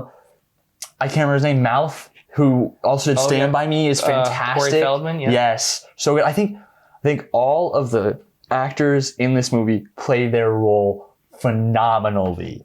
I think, some of the characters are more important than others, but we're dealing with 7 main characters. Really, it's down to our main four boys, right? Yeah. But we're an ensemble cast. Yeah. Chunk is goated. The Fratellis. The Fratellis. It does multiple storylines so well. And a lot of movies can do that, but I think there's even more movies that struggle with that, right? Like, we have our group and we start with our boys, and then we have the older brother coming to stop them, right? And then he gets caught up with his own drama with this girl he likes, and then somehow they get dragged into the boys' stuff, and so we now have merged 2 storylines, and then we split again when Chunk gets separated, and then we get introduced to Sloth, who is such an interesting character to me. Like, he's not super deep, I guess, but he adds a lot of context to the Fratellis and then gives us and it's a savior character, which I think is really cool. Yeah, for sure. But I think I can rave about this movie all day, but I'm going to step back and say I think the ultimate, the final reason I'm picking it, brother, is because a family friend of ours, it's his favorite film. Yeah. And I think it's one of those things that I message him. How much it means to someone. See how much it means to someone, and I message him every once in a while, and whenever I see anything about this movie, it just makes me think of him, and I have such fond memories and connections to this person that I can't imagine. I would feel terrible removing this from his life. You know what I mean? That just feels so wrong. Yeah, that's fair. That's fair. This is the hardest one so far. Yeah. And these are all great. This is fantastic. This is I hate you video creator. This is amazing. All right. Okay. Let's see. We're 4 minutes into the video. We've made it through a literal quarter. Top Gun. Okay. Highlander. Aliens. Big Trouble in Little China. Okay. I think this is a little easier. Yeah, this was a little easier for me. I have my pick. Man.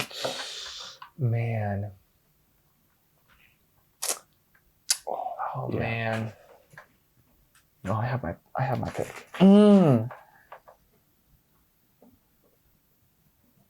Yeah. Okay. I think I have my pick too. Yeah. Okay. You ready? I'm ready. Yeah. 3, 2, 1. Top Gun. Okay. Yeah. I didn't expect to disagree on that one. No, I mean, I figured we would be on the same page. And so I can run you pretty quickly through why I picked Top Gun. These are some heavy hitters, nothing on 1985 though. Yeah, definitely. But so let's go through it. Highlander, I've seen once and I don't remember very well. So that one's kind of out for me. That doesn't mean it was bad. don't remember it, and that's that. Yeah. Aliens is not my favorite Alien movie that I've seen. Mm-hmm. I would pick Alien over Aliens, and I didn't pick Alien, so picking Aliens feels wrong. Big Trouble in Little China, I didn't see until recently, actually.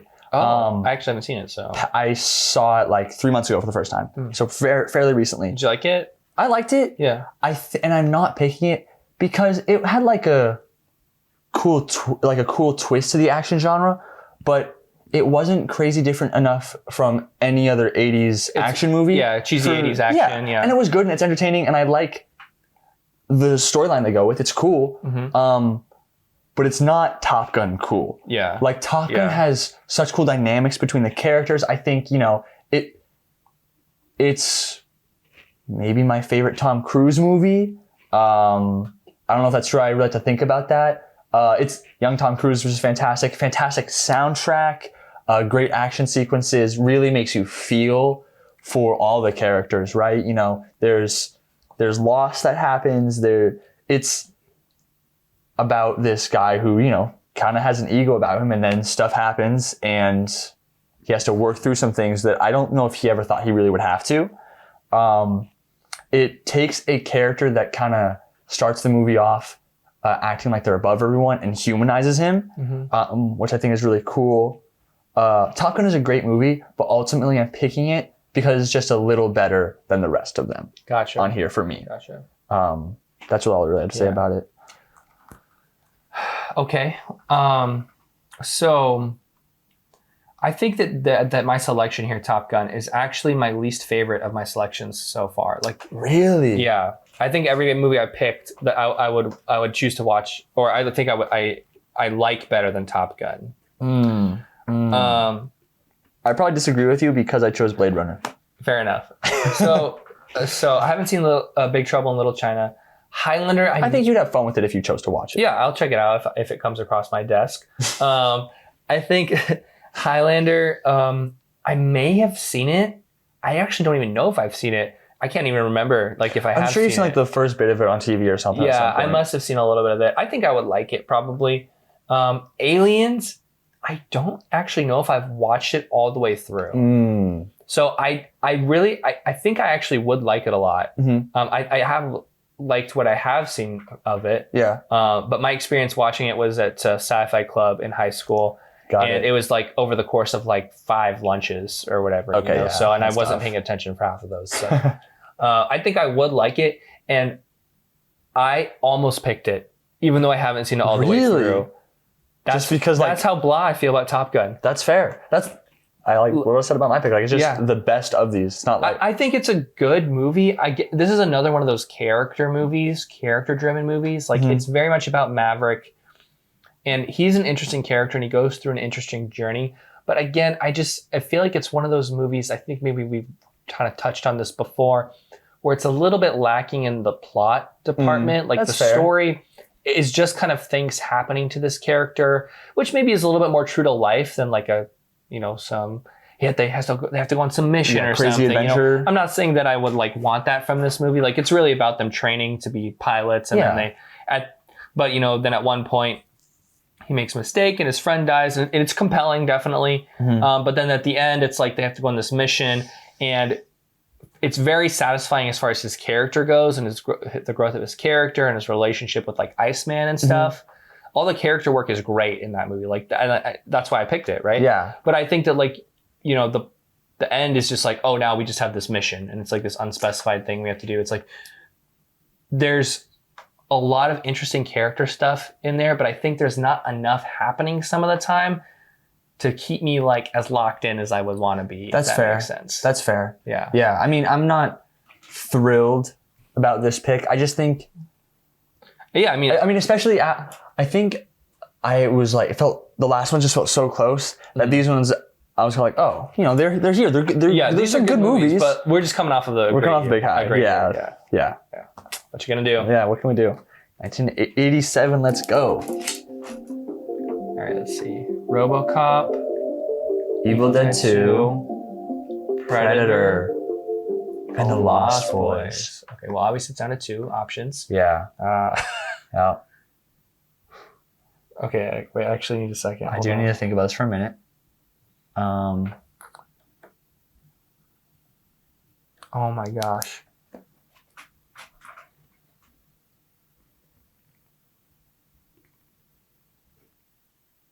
Oh my gosh.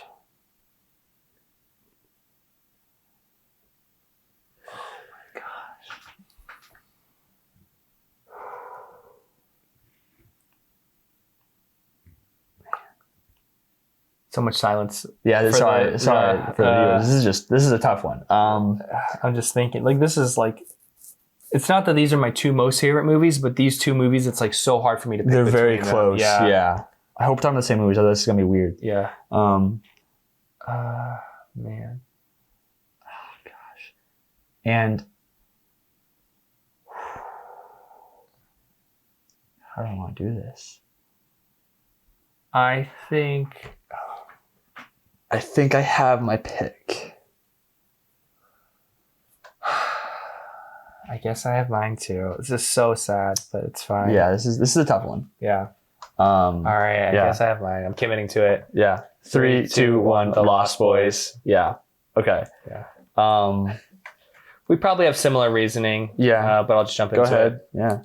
So, Evil Dead 2, haven't seen it. RoboCop, I don't actually think I've seen it either. I think I've seen the beginning of it. I don't think I've seen it through. Gotcha. Predator, love it. Classic 80s action. A little bit of horror in there. Arnold's the best. Dylan. That was weak compared to what they do. Go watch the movie. Yeah. I can't believe I gave up Dylan for that, for Lost Boys, but, you know. For the Lost Boys soundtrack. Yeah, we'll get there. But you know, I think Arnold, this is a classic Arnold movie. So fun to watch. So different from anything we've seen up until this point. Mm-hmm. I think that the music is also very underrated in this movie. In the Lost Boys? In Predator. Yeah, I don't. There's like this theme. And it's like do do do do doom, do do do do doom, and it's like kind of. I can't like think of the Predator music theme. for this. Interesting. Yeah. I guess that's what you're saying. Yeah. Underrated. Wow. Yeah. But I think I just had to go with the Lost Boys. These are both kind of cheesy 80s, but like iconic things. But yeah, you're right. The soundtrack, I listen to it so much. I just I would be removing like a huge portion of my music library if I took out the Lost Boys. The movie's good. I don't think it's like a great movie, but also it's just my dad loves it. Or That's exactly what I was thinking. Our dad loves it so much. It was such a cool He part. made us. Well, he didn't make us. We went to like visit like the train tracks that like hang under. That's what I was gonna say. Like it was so fun to see the filming locations up in Santa Cruz. That was fun. Kiefer's a hoot. And I think, you know, classic 80s. Both of these are classic 80s. And I think that The Lost Boys just wins it out for me from the soundtrack and from our dad's love for it. Yeah.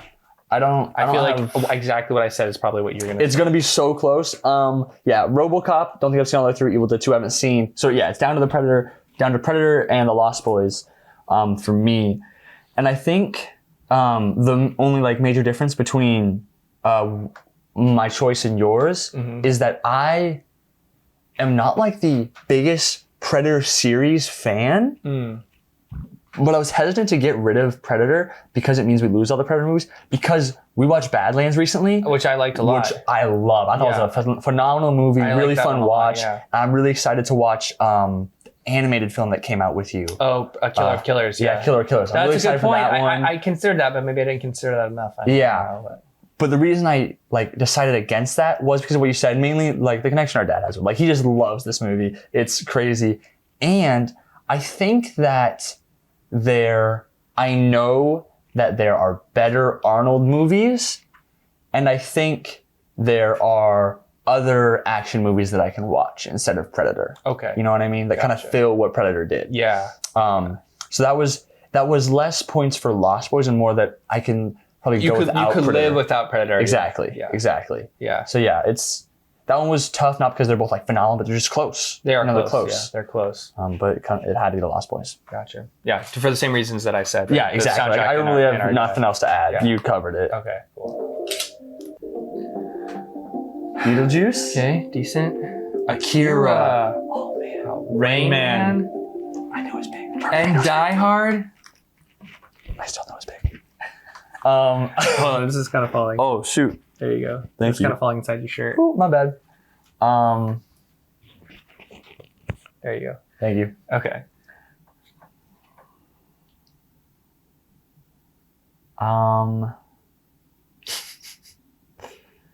This is another tough one. This is another tough one for me personally. Yeah,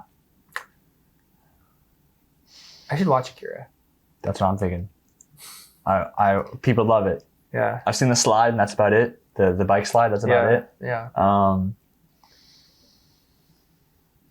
I have my pick. have my pick. All right. And yeah, okay. 3, 2, 1, Die Hard. Beetlejuice. I thought you were gonna pick Rain Man. I almost did. I thought you were gonna pick Rain Man for sure. I can't believe you picked Beetlejuice. I know you liked Beetlejuice. Oh, it's definitely because of Lorelai. And yeah. Oh my, yeah. oh my gosh. All right. 100%. 100%. All right, give me your rundown. I'll give you the here. rundown. Okay. Yeah. Haven't seen Akira. Haven't seen Rain Man. I know it's a crime for having seen neither of those. So it's between Beetlejuice and Die Hard. Die Hard, fantastic action movie. Good Christmas movie. It's Bruce Willis. There's not really anything bad I can say about Die Hard, and that's not because I don't think it's like a phenomenal movie. I think it's a really good action movie with some. I think our protagonist and our antagonist both do a really good job. It does the classic 80s action super well. Bruce Willis always does the action super well. And so it's less that there's anything bad about Die Hard. I'm picking Beetlejuice because I think that because my girlfriend loves it. That's the real reason. Sure. She's such a huge fan that if similar to how I have someone who has a connection to Goonies. Yeah. It feels wrong to take this away from her. Sure, that's fair. That's really what it came down to. You're for making me. some selfless picks here. That's really what it came down Selfless to. Picks.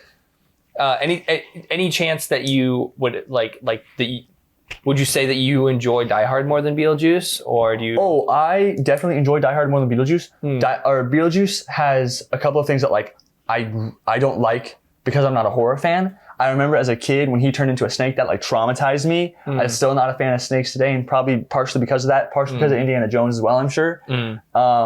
I hate when they change their faces. That makes me uncomfortable even to this day. That I hate it. I was going to bring that up when I talk about. I'm like, really hate it. yeah. It just makes me uncomfortable. And it's that kind of movie. And the people who enjoy that really enjoy that. And I'm all for it. I'm glad you guys love it. But if I was picking this solely for me, I would be picking Die Hard. But I'm making a selfish pick here and going Beetlejuice. All right, fair enough. Yeah, I'll follow that up. I have also not seen Akira. Beetlejuice was the first one out for me. It's not my cup of tea again. Yeah. It makes me uncomfortable with some of the stuff they do, especially those faces. That's just so gross. Don't like it.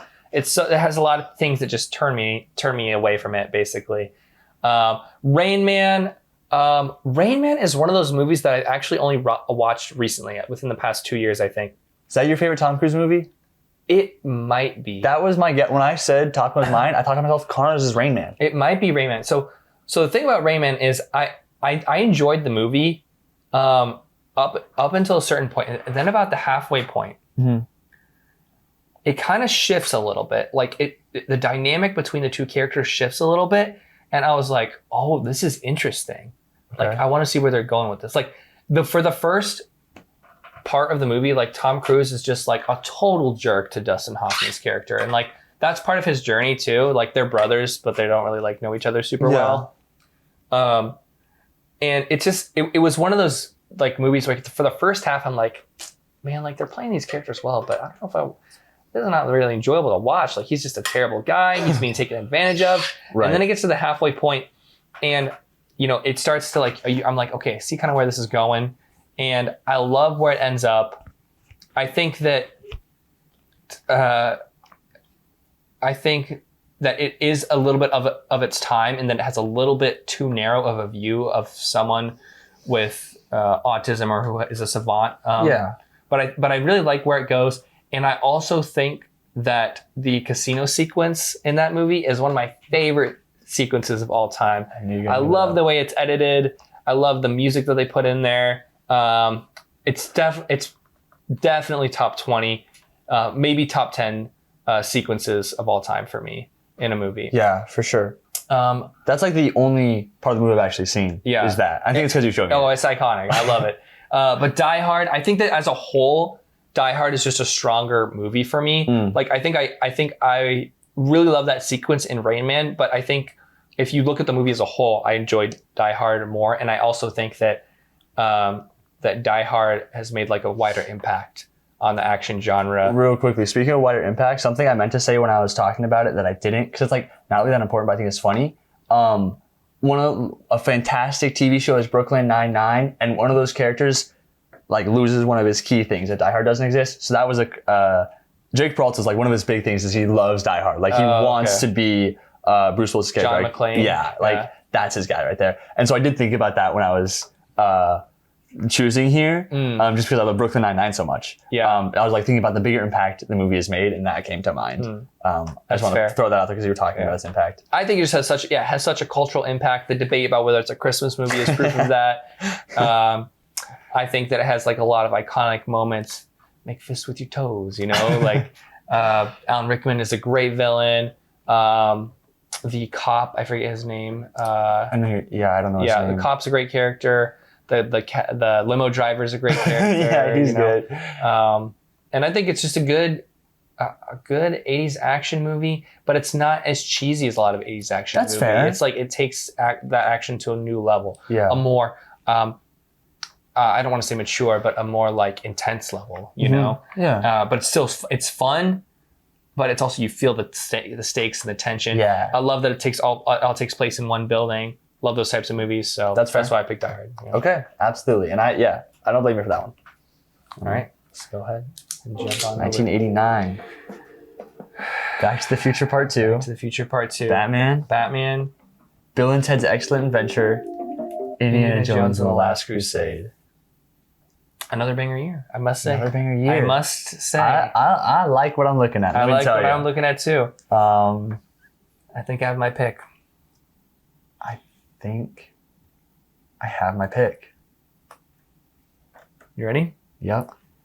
3, 2, 1. Back to the Future Part 2. Yeah, I knew you were going to pick that one. And I don't blame you. I don't even blame you. Bill and Ted's Excellent Adventure is my pick. Wow. You get to go first this time. All right. The floor is yours. I will go ahead and say something blasphemous here. I don't think I've actually ever seen Bill and Ted's Excellent Adventure. And that's okay, and I don't blame you. I'd like to watch it, though. I actually cannot believe you selected that, though. Because, and we'll get into it. I mean, you must really love it because Batman 89, iconic. It is. Iconic. It's phenomenal. Jack Nicholson? Jack Nicholson? Iconic. Yeah. But again, maybe this is your comic background coming in right here. We'll see. We'll talk about it. Indiana Jones and the Last Crusade, amazing movie. Amazing. Great movie. Love Sean Connery in it. Yep. Love all the characters. Salah's great. The Nazis aren't great, but don't clip that. They're such good baddies. Basically. Yeah. And I love the themes of that one too. It's like the desire for immortality and like let it go. You know, the themes are so good in that movie. So Winnie and the Dog, Indiana. Yeah. So that's a great movie. Could see Young Indy. You get to see Young Indy. Let me just rotate back over to Batman. Sorry. I like this Batman movie a lot. I think we've seen better Batman movies since. I think this is a really great Batman movie for the time. I don't think we get as much Bruce Wayne as I would have wanted for a movie, for a Batman movie. I do think it's really iconic though. I love it. I think it's very stuck in its Tim Burton ways, which is fine. You know, it's iconic, but I just don't think it like rises to the level of Indiana Jones: Last Crusade or Back to the Future Part 2. And it was very important for superhero movies. So there's something to be said for that. Back to the Future Part 2. I know I said Back to the Future was a 10 out of 10 movie. I think I like Back to the Future Part 2 more than Back to the Future. And I don't think a lot of people would say that. But I agree with you. But this is where they go to 2015. You get the hoverboard sequence. I'm so glad we have those now. You get the sports almanac and you go back to the alternate 1985. Then you have to go back to the future? To the past, to the 50s. That's what you mean. To stop young Biff from getting the sports almanac. And it like ties into the first one. And and I love how seamless it is too. They tied it in so well. And then in the end, Doc gets zapped away. Which is It's the Empire crazy. Strikes Back. It's where the good guys are at a disadvantage there. Yeah. I think that the first one is a more complete film, and I would probably say objectively a better film, but I enjoy this one more. And I didn't select Back to the Future Part 1. Yeah. So I got to grab this one. This is my favorite Back to the Future. I got to grab it. I love Indiana Jones. I already picked Raiders. I got to grab Back to the Future Part 2. Absolutely valid. And here's the thing. This is a list that you could pick any of these and I would understand. Yeah. I would absolutely get it.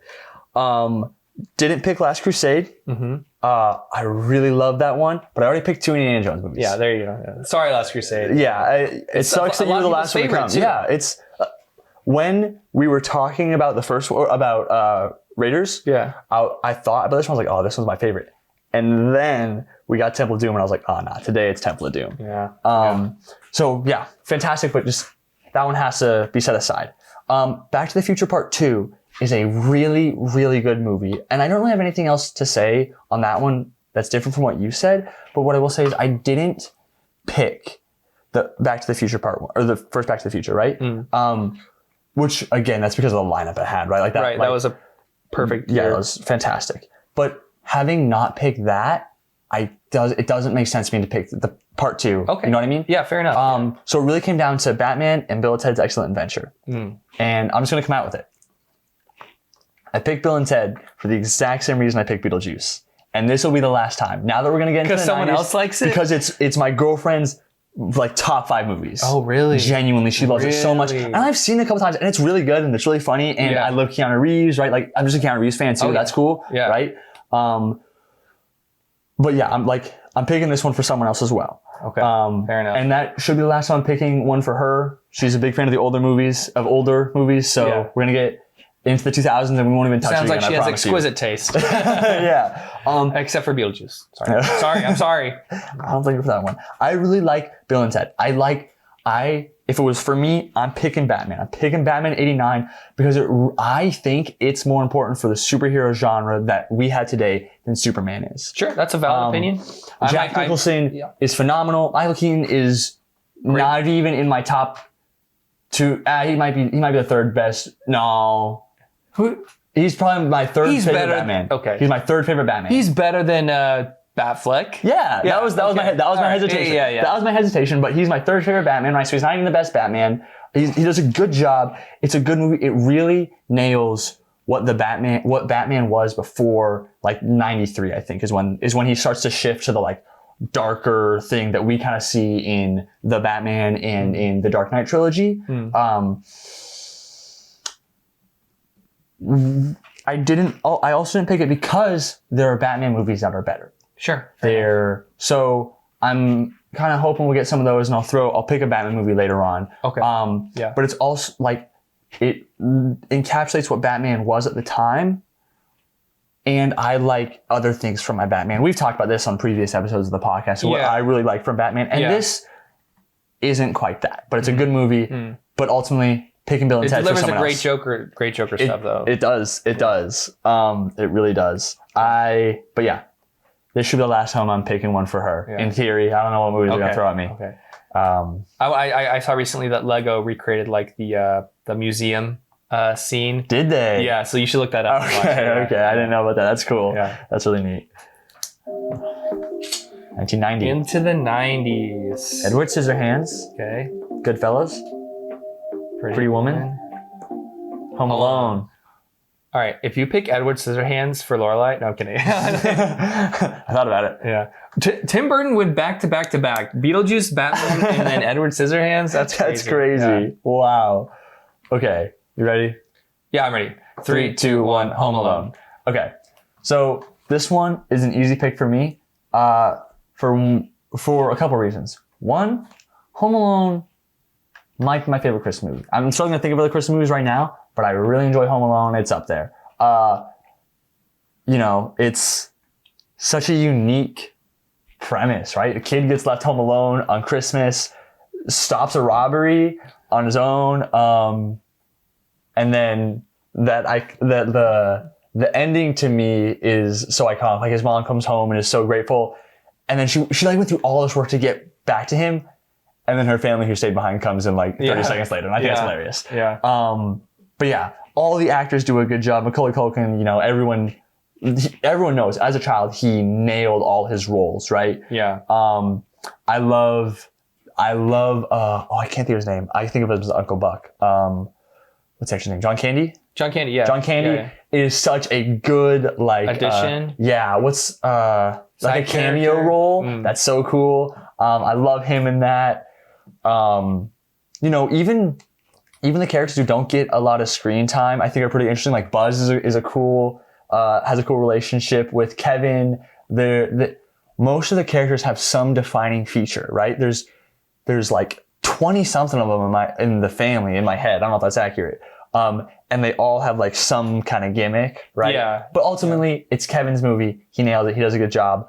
But the other reason it's so easy for me to pick that one is because I haven't seen any of the other ones. Oh, okay. So, you know, that one. Yeah, fair enough. Kind of like had to be. Yeah. Also. Yeah, no, I really don't have much else to say about it. It's just a good movie. It's just a good movie. I'm interested to see if there's going to be any years where one of us hasn't seen any of the options. I was ready for it to happen. Yeah. After Pretty Woman came, I was like, oh, I might have to step back on this one. Yeah. All right. I have not seen Edward Scissorhands or Pretty Woman.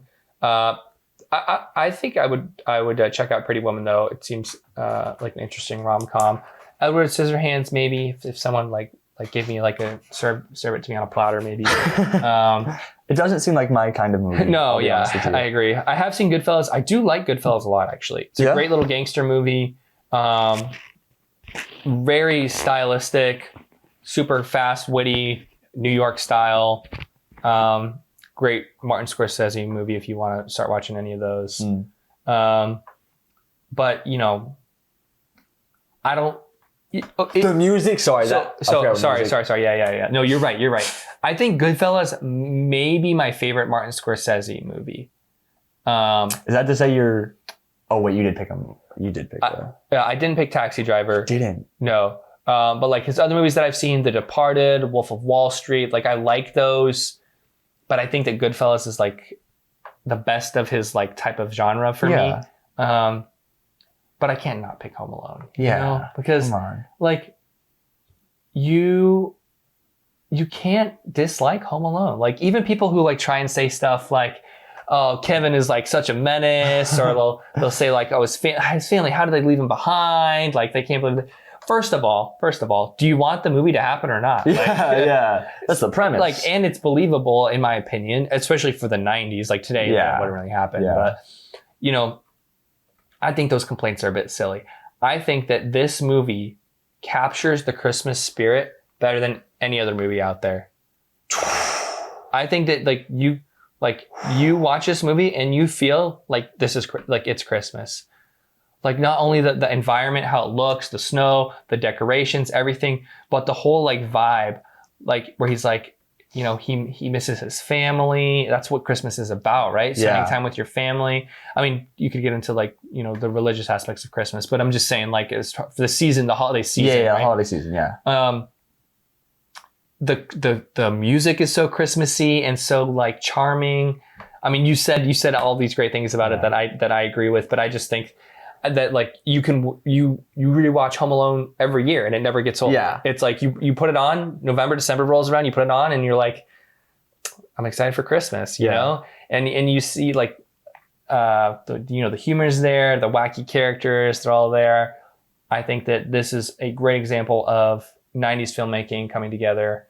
John Hughes, Chris Columbus writing, Chris Columbus directing, Macaulay Culkin starring, like it's like the perfect storm for a movie starring a kid, a kid actor. Like this is like I think this might be the greatest movie starring a kid actor, or at least an actor younger than 10, maybe. Yeah. I mean, I don't think he was 10 here, but I could be wrong. I don't know if he was. I mean, we didn't even touch on the antagonists, who are some of the funniest movie antagonists I think I've ever seen. No, they're great. And their performances are all good. Yeah. And a lot of it is, you know, I guess that like slapstick humor, which some people maybe don't like, but it's just I need you to so I need you to look up, at least watch the scene where Joe Pesci in Goodfellas asks, "Am I funny?"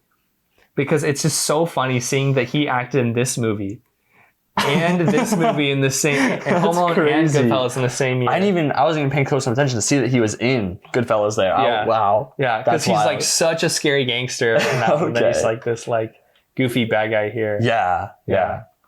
One of the goofiest bad guys. Yeah. For sure. But no, I agree. Like, yeah, Home Alone. It's got to be Home Alone, gotta right? be Home Alone. I think as long as I remember, whenever, December rolls around, I watch it at least once Yeah. a year. Once a Yeah, year. me too. At least. Me too. All right. 91. Anyone? Hook? Terminator 2. Terminator 2. Judgment Day. Point Break. Point Break? Silence of the Lambs. 3, 2, 1. Terminator 2. This is what we're saving it for, guys. Yeah, this is the pinnacle of Terminator movies. The peak of Arnold Schwarzenegger. I know you're supposed to go first, so just go ahead. Sorry, go ahead. Yeah. Yeah. Go ahead. Oh, me? You start, you I'm start, so sorry. you start. I forgot it was me. My bad. This is my favorite movie of all time, I think, outside of the Lord of the Rings trilogy. I think it is. I don't know. Okay, we're gonna have a discussion off camera real quick, guys. No, Like, it's for not. It's so good. Like the action is amazing for like not even for the 90s. It's Period. It's good. Period. amazing action and like oh my gosh, like and like the themes, the relationship between the Terminator and John Connor, and at the end when he like puts the thumbs up, like oh man, they did something amazing here. Like they took a scary horror movie bad guy and they gave him this awesome character arc. yeah. You And the way that the dynamics, how that works with Sarah Connor, with her learning stuff, and then she wants to go kill Miles Dyson, him learning about what he did or what he does in the future, yeah. and then he sacrifices himself, like, and then Robert Patrick is like the perfect guy to play the bad Terminator, the T-1000, like the CG is so good for this time period. I don't know. I think this is the perfect action movie. And the perfect sci-fi movie, the perfect sci-fi action movie. The perfect sci-fi action movie. I'll take that. Yeah. Wow. Yeah. Hook. I think I've seen it. Can't really remember it too well. Point Break. I like it. It's it's interesting. Keanu. I don't know if this is like I love Keanu, but I just don't know if like. He's great as a surfer, bro. I don't know if I like him as the FBI agent. It's a little weird. I don't know if he fills that role as well as I would want him to. Okay. I do like this movie a lot though. Like it's interesting to see him kind of sliding into this gang of bank robbers and the bromance there. And I do really like the ending too. Yeah. Where he like just goes out to hit the waves. It's a nice vibe. It's a good vibe movie. I think I do like it a lot. I just think that it feels a little bit of its time, if that makes sense. Like That's it feels like understandable. We're not in cheesy 80s action anymore. We're kind of in like over the top 90s action. I guess, if that makes sense. Yeah, that's valid. Which still kind of similar. I like it. I do like it. It doesn't stand out to me as much as obviously Terminator 2 did. Yeah. Silence of the Lambs, great movie. Nothing really bad to say about it. Super suspenseful, super creepy at times. No, I think it's a great movie. I think that this is a great movie. This is a borderline great movie, and then I think that this is just one of my favorite movies. Fantastic. One of my favorite movies of all time. So 11 out of 10. I mean, Silence of the Lambs. I like again. I just don't have anything bad to say about it. I think it's a great. It's well written. It has a great performance from Anthony Hopkins. I think the escape sequence is crazy at the end there. I'm assuming you've seen it. I've seen it. Yeah. I've seen all these ones actually. Okay, cool. Which always feels nice. Yeah. I mean, I like it. I like these movies. It's Terminator 2. It's Terminator 2. Yeah. We had to. All right, take it away. Okay, yeah. So for me, the first one eliminated was Silence of the Lambs. It's a good movie. I know a lot of people love it. It has its impact, and everything you said about it is accurate. To me, it's the first one out because the character that he plays just makes me too uncomfortable. Like I just don't like watching the movie. Is that it's a good movie? Yeah, and I just feel uncomfortable throughout. That's fair. It's not. It's not rewatchable. Yeah. Enough. Yeah. Yeah. At least not for me. Point Break was probably the next one out. I'm a huge Keanu Reeves fan, but if I'm being honest, this is probably the Keanu Reeves movie that I've seen that I remember the least. Like I just can't recall it very well. I do remember the general gist of it. I remember the ending scene. I kind of remember the dynamic as the character, but it doesn't stand out, especially not compared to Terminator 2 Judgment Day. And Hook, I know I've rewatched a couple times in my life, but I can't remember anything specific. I just remember like feeling so like, I don't know if euphoric is the right word when I watched it. I just had such goody feelings about it. Yeah, that's when I did watch it. Yeah. Terminator 2 is a perfect action movie from start to finish. I think it's such an interesting concept. As a whole, like we're sending these robots back from the future, or different groups of people or robots are sending these robots back from the future. And it's so cool to see the dynamic of John Connor, who knows his future basically, right? Because of what his mom went through in the first one. And so she's kind of trained him for this. And so he has these interactions. And so he's a little hesitant of Arnold Schwarzenegger's Terminator when he first meets him. But obviously, he gains his trust. And then even more than that, like he starts teaching the Terminator, while the Terminator kind of teaches John and his mom, and Sarah Connor, which is so cool to see, especially when she's like, has it ingrained that he's the bad guy. He's evil, yeah. He's literally evil, out to kill her and his son. Yeah. Like, our mom's favorite scene in film history is when she sees his face again. And I don't even blame her. Yeah. It's crazily iconic. I think the thumb scene at the end is probably a little more iconic than that. But it's just like, you feel the fear, the air's like still around her. There's nothing but the panic, right? Yeah. And so she's like so distrusting the whole time. And you can't even blame her. You can't even blame her because she knows what's going to happen. She has a terrible experience in that first movie. And even so, the Terminator like breaks his way in, like he becomes part of the family basically. Yeah. There's nothing bad I can say about it. And I don't even think I can hype it up enough. Yeah. It's phenomenal. The chase sequences are perfect. That's what I was going to say. With the bike. Yeah. Oh my gosh. The reloading of the shotgun, like in the canal and stuff. Yeah, all the lines. Oh my gosh. Like it's so funny to see the Terminator learn human terminology from John, right? Yeah. But then also he's got this own like sense of humor without it. Like just the robotic sense of humor. Like when he calls and he's like, what do you say about the dog? Your dog is dead, but he calls it by the name. How's Wolfie? Wolfie's fine. And then he goes on. Your step-parents are dead. Your foster parents are dead. Yeah. It's just so good. It's just... I love this tagline. It's nothing personal. Because like it becomes personal. Yeah. Like at the end, like, right? Like it's interesting because it's like... It's nothing personal is a curious tagline because to the Terminators, to Skynet, it is nothing personal. They just want to exist, right? Yeah. So they're going to kill John Connor. Yeah. Which, from Skynet's perspective, makes sense. Right. Nothing else to say there. Like, that had to be the pick, right? Yeah. All right. 1992. Reservoir Dogs. Okay. Aladdin. First Disney, yeah. Unforgiven. Bram Stoker's Dracula. Okay. I have my pick. I think I have mine too. Okay. 3, 2, 1. Aladdin. Okay. Yeah. And I'll keep mine simple. It's the only one on here I've seen, right? So that's like, it has to be that one for me. But also like, it's a Robin Williams movie. I'm a huge Robin Williams fan. It's like probably in my top 5 Disney movies, not like including Disney Pixar stuff, just Disney movies. It's a phenomenal film. It has some, interesting morals it goes on and talks about. It does approach some things kind of weird, I think. But like overall, it's a good movie. I don't really have anything to say about it because like I'm not picking it because it's like fantastic. I'm picking it because I haven't seen anything else. Yeah, that's fair. So it's Aladdin for me. There wasn't really another option. Yeah.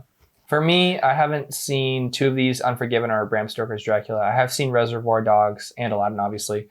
I think that I almost was contrary and went Reservoir Dogs. I actually like that movie a lot. Uh-huh. I think it's a very interesting concept, super well written, and plays out in a very interesting way. I don't know if you know anything about it, but basically it's like these guys commit a robbery together, but you don't see the robbery. The whole movie takes place within like the 2 hours after the robbery, where one of them is a mole from the police, basically, who betrayed them.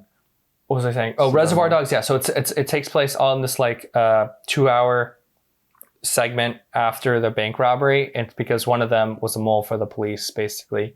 There's some other flashback stuff going on in there, but it's everybody thinks that everybody betrayed each other. It like all takes place in a warehouse. Okay. As like more and more of them like come back from the warehouse, people die. It's like just these characters though in this warehouse after the robbery. It's very interesting. I like it a lot. Yeah. But I think that I had to pick Aladdin. Like this is our first Disney movie, and I think Aladdin is a staple of the Disney Renaissance. Yeah. I think that it's probably top 5 Disney animated films for me.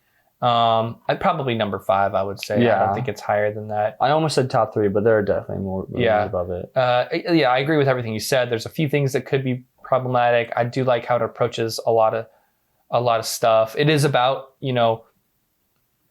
one thing that I will say, and I have heard, I've seen like YouTube video essays about this, and I've heard people who are from that part of the world. And I say that part of the world because this doesn't really specify, is this India? Is this Saudi Arabia? Like this is not very specific. It's just kind of like generally Eastern Asian, or sorry, Western Asian or Southwestern Asian people. But I have like heard people from that part of the world say like, like there are some problematic things with it, but at least there is something to be said for having some representation. That's fair. To some degree. Yeah, that makes sense. And I think that it was important for that reason. And then also I think the music is great. I think it has some good messages in there. Yeah. Some complex messages. He's got to eat to live. He's got to still to eat. Yeah, that's interesting. I don't know. I think it's a solid Disney movie. And I think that I would save Aladdin. I think that Aladdin was more important to the evolution of Disney films than Reservoir Dogs is for Quentin Tarantino films. I think there's like, if I'm going to pick a Quentin Tarantino movie, I'm going to pick a different one maybe. I think. So yeah. I'm sure you'll get a chance. Yeah, I'm sure. I'm sure. All right, let's keep it going. 93. Jurassic Park, Groundhog Day, Tombstone, Schindler's List. Okay. This is what I was saying. Spielberg did these two in this one year. It's crazy. Yeah. I mean, I know my answer. I have my answer. All right. 3, 2, 1, Jurassic Park. Yeah.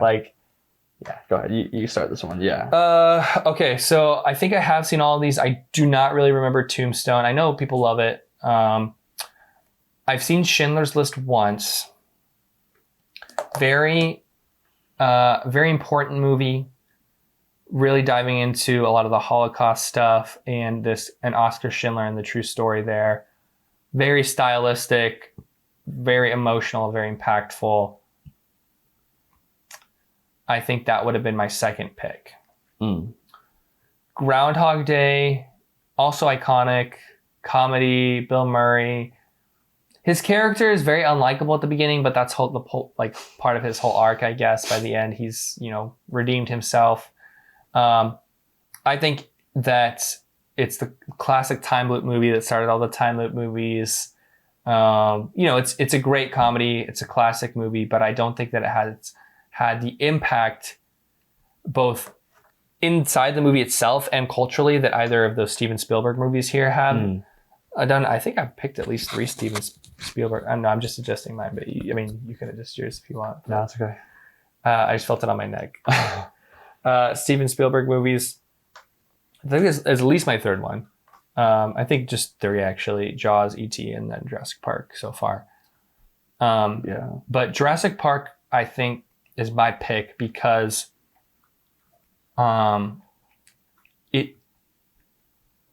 It tackles such an interesting and creative idea. I know it's based on a book, so it's like has some source material to work with, but a lot of the sequels also had that source material, and the books were just worse books. So I think that the book is just great in and of itself, but like the idea of like bringing dinosaurs back to life with this theme park, it's like so interesting to have all these different perspectives on the pros and cons of that. Yeah. You see how it goes wrong. We like grapple with this like moral quandary of like playing God almost, or like not even God, but like can we do this? Should we do this? What are the ramifications? What are the beautiful things about doing this? Right. You know? And then I also think it was made at a perfect time where technology could like really encapsulate what they were going for. True. Here. There is some questionable CGI, but honestly, it looks aged pretty good. The practical effects, the CGI mix super well. The characters are all great characters. I mean, I think this is just a more rewatchable film than Schindler's List, and just as important. Okay. So, maybe not on a historical level, but I think as far as like movies, filmmaking. Yeah, That's fair. So I haven't seen Schindler's List, and I don't think I've seen Groundhog Day all the way through. I think I've seen like a middle portion of it. Gotcha. So, I don't have much to say there. Gotcha. So it was really down to Jurassic Park and Tombstone. And Tombstone, I don't remember too well. It is that is the kind of Western that I think I enjoy. That's kind of like the same as The Magnificent Seven, like a group of people who really shouldn't stand a chance. Put up a decent fight. Like that's what I like. So it's good. Don't remember it super well. Also, it's up against Jurassic Park, which I don't have a ton to say that you didn't already touch on. I think the only additional thing I can say is that for at least my perspective, for our family, it's an important movie as well. I think it's just one we've seen a lot. I think it's, one of the first scary movies I can remember watching. Sure, yeah. Which I look back on it now, I'm like, wow, that's crazy. I was so scared of some of that stuff. But it's valid. It's like giant dinosaurs eating people, right? Yeah. The tree sequence with the Jeep, that's intense. The scariest part of the movie to me is when Timmy's getting crushed in the Jeep. I hated that. Scares me. Great set pieces so much in that movie. Yeah, it's such a good job. And all the characters are phenomenal, right? They all play their part, but our Grant is that on here? Yeah, it might be. We'll see, I guess. Grant is just such a likable protagonist. Definitely, yeah. And relatable too. And relatable, yeah. And it was really cool for me to see someone who's an ordinary person making the right choice time and time again, right?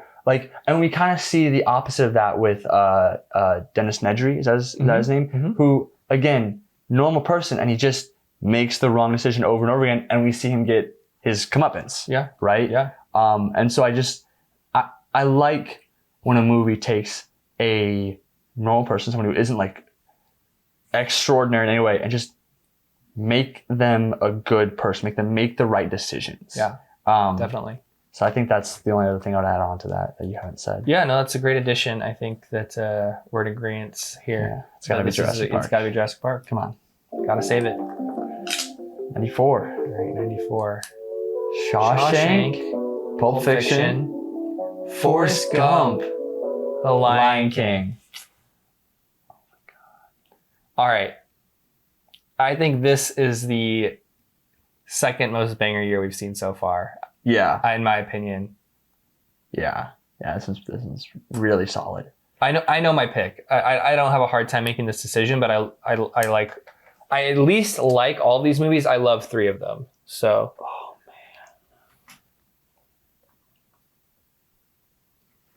man. I have my pick. All 3, right. 2, 1. Forrest Shawshank Gump. Redemption. Yeah.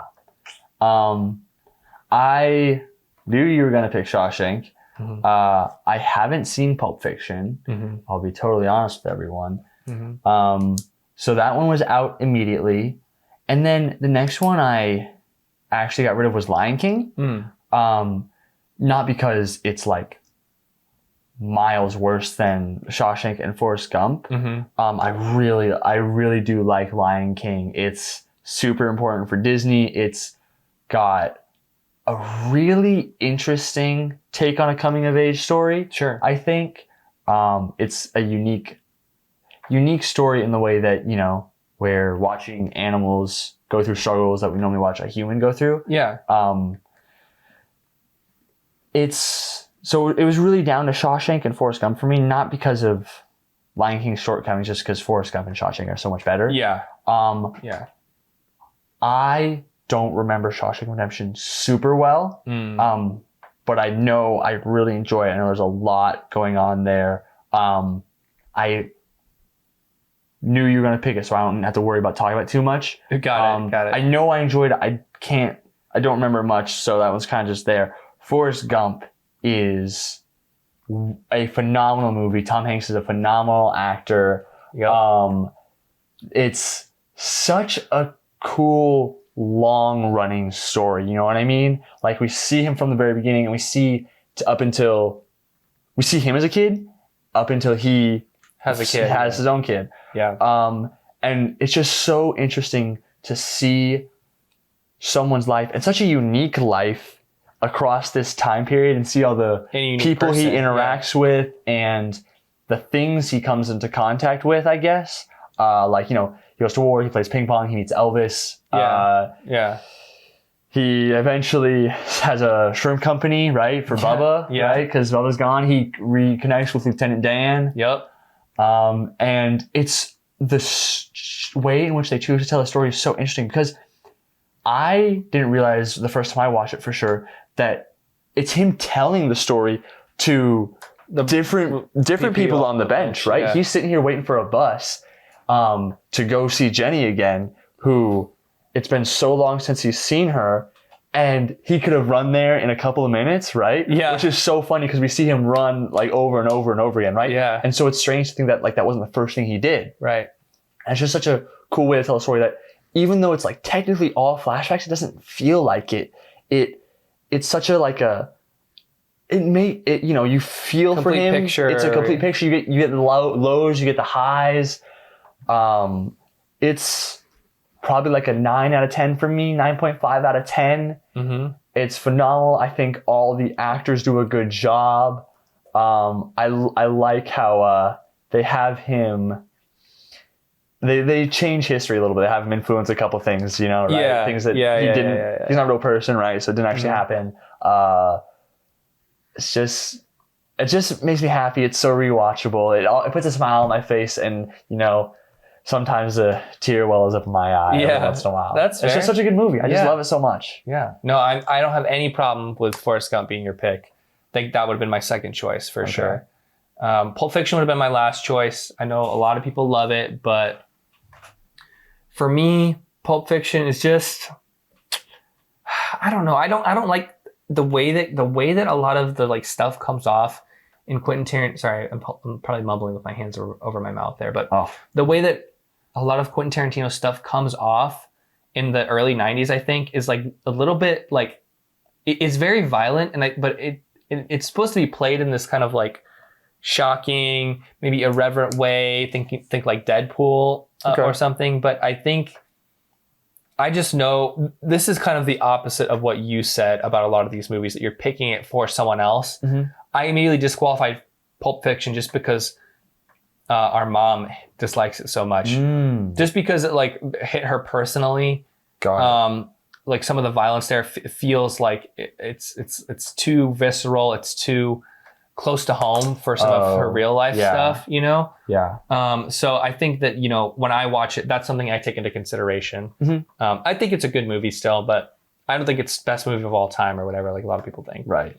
Lion King, probably the best Disney movie of the 90s. I would pick this over Aladdin, I think. Yeah, that's fair. I just think that, you know, it is a great story about, you know, Simba coming back and, you know, facing his uncle. But the songs are also great, but maybe not super unique. Yeah, it is a retelling of Hamlet in a way, but Yeah. you're telling with lines, which is interesting. The animation's great. I think that it's a great animated film, but I don't think it's one of my like top 5 animated films. You know, I think it makes the top 10. I think it would make my top 10. And then Forrest Gump. I love Forrest Gump. Like, I can't say anything more than what you said. It's great. Love the character. Love how they like are so creative with his life and they explore so many different avenues. How people treat a person like him is super interesting. Yeah. Lieutenant Dan is a super interesting character. Jenny is a very complex character that you don't really you see it all from his perspective, and it's so nuanced when you get older. Yeah. You know, I think it's great. I think that for me, Shawshank Redemption just does a little bit more for me. Okay. I love Stephen King's prison stories. This one, Green Mile, I think those speak to me a lot more than like his horror stuff. This one doesn't really have anything supernatural in it, I don't think. But I love what they do with the characters here. Andy and Red specifically, the two main characters. The warden is super interesting. Officer Hadley. I love seeing, like, it's very similar. They both cover very long periods of time. You see Andy's journey throughout prison. I love seeing the different time periods. The little speaking of tears, the sequence where Brooks goes free and ends up hanging himself. Like, such an interesting look at prison and freedom and like what it means to be free and like relationships, what a true meaningful like relationship is, and I think it's, I feel like I'm glazing it right now. It's the highest rated movie on IMDb. I wouldn't put it as the best movie of all time, but I think it's up there for a reason. Yeah. Like, it speaks to so many people. It's so entertaining, but yet so profound, especially like you get to the end when you see Red reuniting with Andy on the beach in Mexico. And it's like, you've seen what they've both been through together. You've seen Red's difficulty re-entering society. Yep. I think that the ending, it's one of those endings that just really hits me, and the whole journey. And Forrest Gump also does that similar type of thing, but I think Shawshank just does it a little bit better. For me. It's interesting that we both came down to movies that have a very unique storytelling perspective. Like the way it's told. Yeah. Because Red's narrating. Exactly. Yeah. Exactly. Right. I don't know. I just think that's kind of cool. It was cool. Let's keep it going here. Yeah. 1995. Braveheart. Okay. Die Hard with a Vengeance. Friday. GoldenEye. Okay, let me just say, Uh-huh. from 1994 to 1995, I feel like we just Big drop off? we went off a cliff. Yeah. I'm right there with you. Yeah. I mean, I know my answer. I have my answer. 3, 2, 1, Braveheart. You guys go first this time. Oh, it's me? Okay. Yeah. Braveheart is actually the only one that I think I've seen. I don't think I've seen Die Hard with a Vengeance. I've seen a little bit of Friday. I don't remember it too well, actually. I don't think I've seen it all the way through. Okay. And I don't think I've seen GoldenEye either. Braveheart, I mean, I think there was a good chance I could have chosen Braveheart amongst another lineup too. I think it's a great epic war film. Mel Gibson does a great job here. There's romance, there's action, and it's all executed well. Yeah. The scope's great. I think it's pretty long. It's only like I mean, that's not necessarily a negative, but I think that and it is based on real life, but I think some of the stuff with like the guy who portrays him, it gets a little tied up a little bit, but I mean, I like it a lot.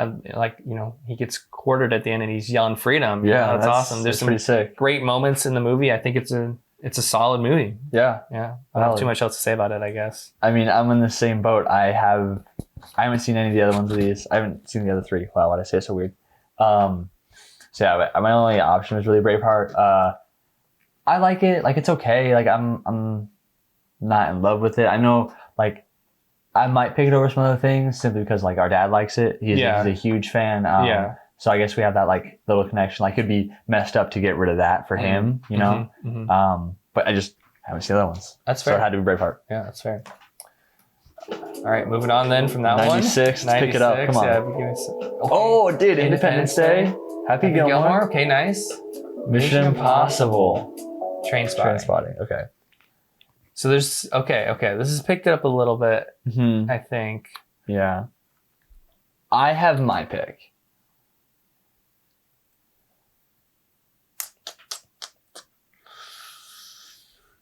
Ooh. This is tough. I'm not in love with any of these, but I do like a few of them quite a bit. Yep. Well, what it is, you don't like one of them as much. Let's be honest. Man. You know what? Let's do it. All right, I'm ready. Yeah. 3, 2, 1. Happy Independence Gilmore. Day. Wait a minute. That was the one I said you didn't like as much. I didn't think you were gonna pick Happy Gilmore. What just happened? Okay. I know it's my turn to go first, so I'll be quick because I don't know. I gotta hear this. Whoa. Whoa. I really thought we were gonna get a Mission Impossible there. I'll be real with you. Okay. Yeah. So for me, Maybe I'm just tired and delirious. Let's maybe. see. Wow. Holy. I haven't seen Trainspotting, so it can't be that one for me.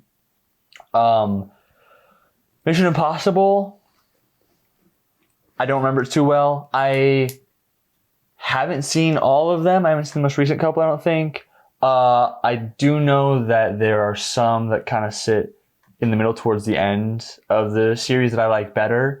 Obviously, if I get rid of this one, those don't exist. I know that. But like, I would probably pick a different Mission Impossible. It's an okay movie. For me, it was really between Happy Gilmore and Independence Day. For like similar but different reasons. Like, I think, I like Adam Sandler a lot. And I think without Happy Gilmore, he might not have the same career he has had. Yeah. Fair. And so important for that reason, I think it's really funny. There's a lot of interesting scenes. It's maybe not the most complex or it's a unique story. It's not the most interesting story, I guess, like he's just playing a tournament to pay for his grandma's house or something like that, right? Exactly. So it's nothing crazy, but it's funny. I watch it with my dad. So I got that connection. It's one that like him and I will like quote a bunch because it's just got good lines. But I think Independence Day is a better movie. And I think I like it a little bit more, just a tad bit. It's got that action sci-fi with a little bit of comedy. It's got Jeff Goldblum, the GOAT. Will Smith does a good job too. I mean, almost all the actors all the actors in that movie do a good job. It's one of, might be my favorite like alien invasion movie. I'm trying to think of what some other ones, and I'm failing to think of any. So I guess we're gonna say it's my favorite one right now. I know I have one that's better. Yeah, which one? I like Edge of Tomorrow better than Independence Oh, you're so right. Edge of Tomorrow is better. I don't think of that one as an alien invasion movie, though. I'll be real with you. I think it was like a time travel kind of movie. Fair. There's also War of the Worlds, but I don't know if I like that one. I haven't seen that one, so yeah. I think Independence Day is an overall, all-around good movie. I don't think this was like a crazy lineup, so it's like, Independence Day is just a little bit better than Happy Gilmore, I think is really what it came down to for me. Yeah, fair enough. Independence Day is a little bit better of a movie than Happy Gilmore is like funny of a movie. Okay. That's what it is. Okay. I think I'm on the same page as you. I think I'm on the same page. What I mean by that is that I think this is a lineup of good movies. I don't think this is a lineup of great movies. I haven't seen Trainspotting. I think the first Mission Impossible is good. That scene where he like rappels down is iconic. Yeah, everyone knows it. The chopper scene at the end looks pretty fake though. And I think there's better Mission Impossible movies out there. I don't know. We might see another one out there. I don't really know what it looks like when we get into the 2000s. But so yeah, I mean, Happy Gilmore, Independence Day. Maybe I didn't give Independence Day as much thought.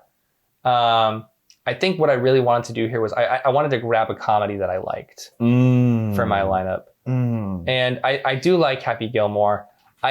Adam Sandler doesn't always land for me, but I think this is one where a lot of the jokes do land for me. And I do like the premise. It's so wacky. This hockey player, he's a goofy guy. and I forget, Carl Weathers, I think, plays whatever his name is. Stubbs or no, it's God. something, I don't know. The coach. Yeah. The one hand joke, such a good joke. It's a good bit. It's such a good bit. That's why Alligator bit my hand off. Yeah. I think Independence Day is a pretty similar, good, like in quality to the amount of funny that Happy Gilmore is. For me, it was just a difference of like I wanted to add a comedy to the lineup, you've had not a lot another of... sci-fi. Exactly. I think it's in terms of the sci-fi I've already picked, this would be one of my lower favorites of the ones I picked. That's fair. I still think it's a fun movie. It's got really, really quotable lines. Welcome to Earth. It's got yours. yeah, it's got today we celebrate our independence. That whole There's speech some is great fantastic. quotes. I think it's like a pretty average sci-fi movie. Yeah. It does its job, but I think that it loses a bit of points for me in the scale that it's going for, because like these guys destroy like whole cities, and I feel like it does, like the weight of doing something like that is like massive. Like in Terminator, you feel like this is a nuclear holocaust, you know? And I think the scale it goes for is like a little bit too big for its bones. I don't know if that's the same, but yeah. It does feel like there are stakes for sure, but I never really feel like our main characters are at risk of dying. I mean, the ending maybe a little bit with Will Smith. I mean, stuff. it's like a suicide mission, basically, is what they're going on. Yeah, I like how they kind of come together to the end, but I feel like it takes a while for the storylines of our different characters to intertwine. It does take a bit. But I mean, I do like it. I do like it. I just think that Happy Gilmore makes me laugh, and I wanted to grab a movie that makes me laugh. That's valid. I think I want to... Trainspotting, I don't know a lot about it, but I think it's a very different movie. I think so too. It's British. I think it's very British. Yeah, I think I want to know how this would have developed if I had seen it. You know what I mean? Like, I don't know that we would have picked it, but it's just curious. It has Obi-Wan. So. It has Ewan McGregor. That's true. It's true. All right. 97. All right. Men in Black. Mr. Smith. The Devil's Advocate. Titanic. The Fifth Element. Ooh. Another tough one, man. Oh, man. God. I have my pick. No, I don't. Oh, what am I man. talking about? I think I have my pick. I have my pick. Yeah. Maybe I'm just biased, though. I mean, that's what it is, though, right? Like, yeah, that's what we're doing. Yeah. 3. Okay, 3, 2, 1. Titanic. Men in Black. I go first time? No, you go first. I go first. Yeah. We always forget it when it's my turn. Yeah. No. Devil's Advocate, haven't seen it. Looks kind of interesting. Titanic, I think, massively important film.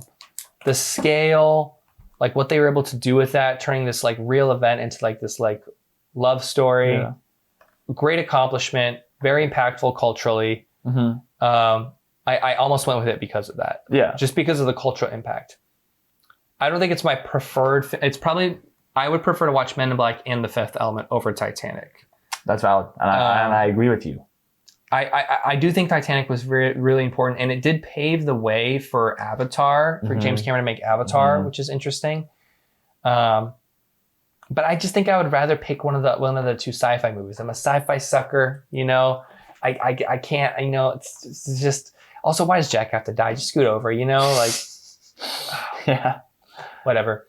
The Fifth Element. I think it's just a little bit too goofy for me to pick it over Men in Black. I do love the goofiness of it. I love the world they built.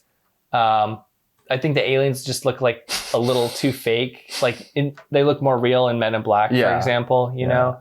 I mean, Men in Black's special effects are just phenomenal. Like, it's even today. Yeah, I think it's just so good. The Fifth Element, I do love it. Great sci-fi movie. But Men in Black is like a sci-fi classic. You just like, it just doesn't get any better than having Tommy Lee Jones and Will Smith playing off of each other. That's true. Buddy cop movie with aliens. You know, I just think that it's so fun to watch. Like you can go back and rewatch. It's so rewatchable, you know? Yeah. Will Smith running down aliens.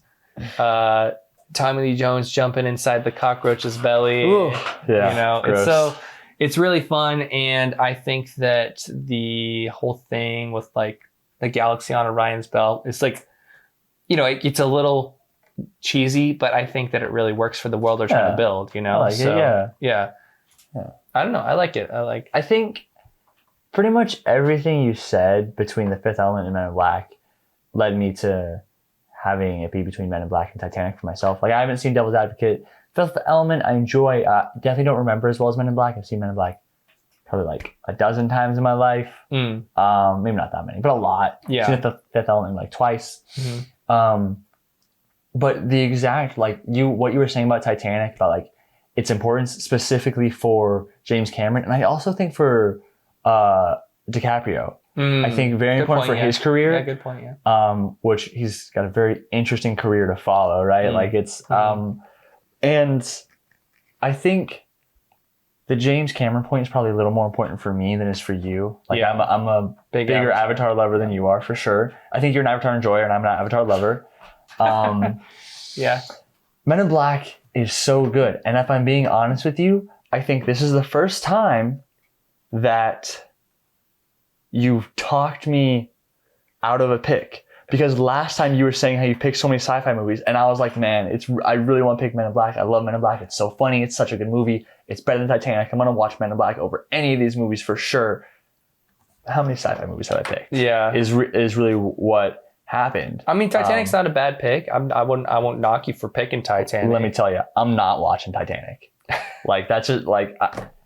people who love it, I'm glad you love it. I mean, it is a spectacle. It's like crazy for to sure. see. Yeah, for sure.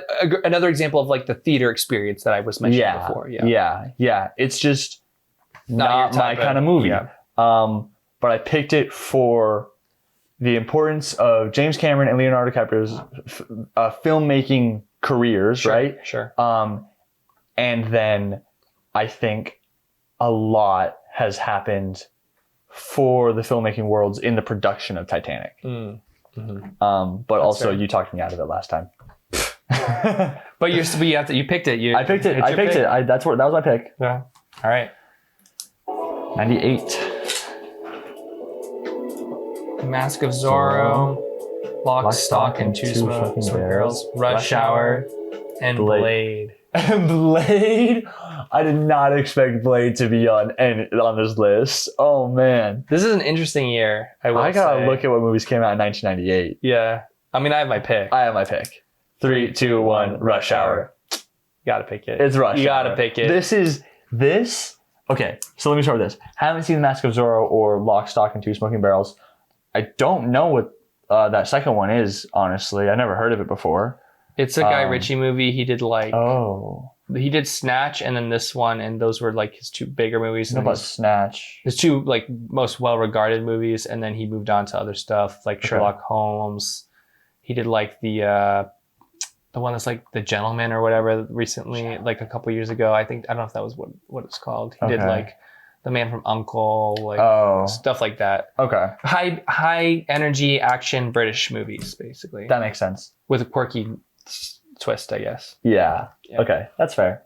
That's kind of interesting. So the only two I've seen are Blade and Rush Hour, and Blade's a movie of all time, guys. Blade is out there. I might rewatch it once or twice in my life. It's got some iconic lines. It's Wesley Snipes. Wesley Snipes killing vampires. Like that's cool. That's cool, right? Yeah. But Rush Hour is my favorite buddy cop movie. Yeah. Easily. Yeah. I think Jackie Chan and Chris Tucker have some of the best like play off each other of any duo in cinema.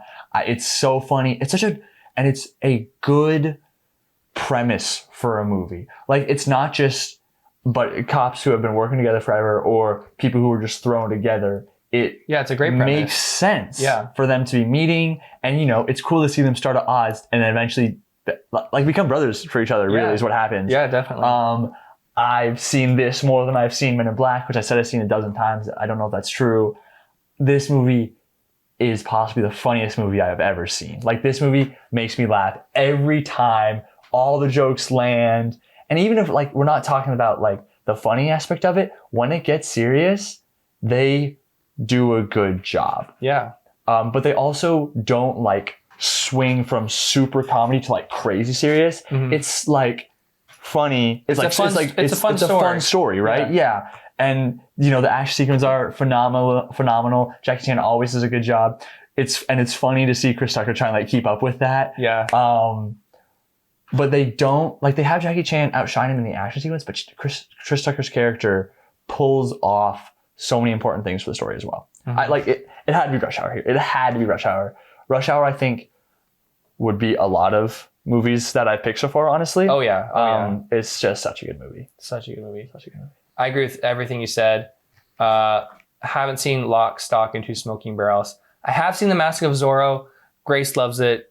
It's not my favorite. It's fine. You know, it's just, you know, learning how to be kind of this like vigilante hero. It's good, but it's not great in my opinion. Yeah. Blade, it's cool. Got the cool factor down, but I just don't really remember anything about the plot. You know, it's like he's super cool, but he's cool. You know? Yeah. Rush Hour. I think that's got to be my favorite comedy of all time. It has to. Got to be my favorite Jackie Chan movie too. I think. Probably. Yeah. Everything you said about it is exactly right. It's making me regret choosing Happy Gilmore. I would have had my comedy pick right here. Yeah, you know, for could sure. have picked up Independence Day back there, but yeah. I mean, yeah, you got it right. You got the fastest hands. It's like, the fastest hands in the East versus the biggest mouth in the West, and that's like So exactly good. right. They play off each other so well. Rush Hour 2 is also a banger. I doubt we'll see that on here. Yeah, I don't think we'll see another Rush Hour movie on here. But I will say I enjoy every single Rush Hour movie. Yeah, Rush Hour 3 is my least favorite, but I still think it's good. It's so good. Yeah. So yeah, no, I pick Rush Hour. Yeah, Rush Hour for sure. Yeah. All right, 1999. 1999. Fight Club. The Matrix. The Mummy. Oh man. And the Phantom Menace. Another banger year. Yeah, real solid. Another banger year.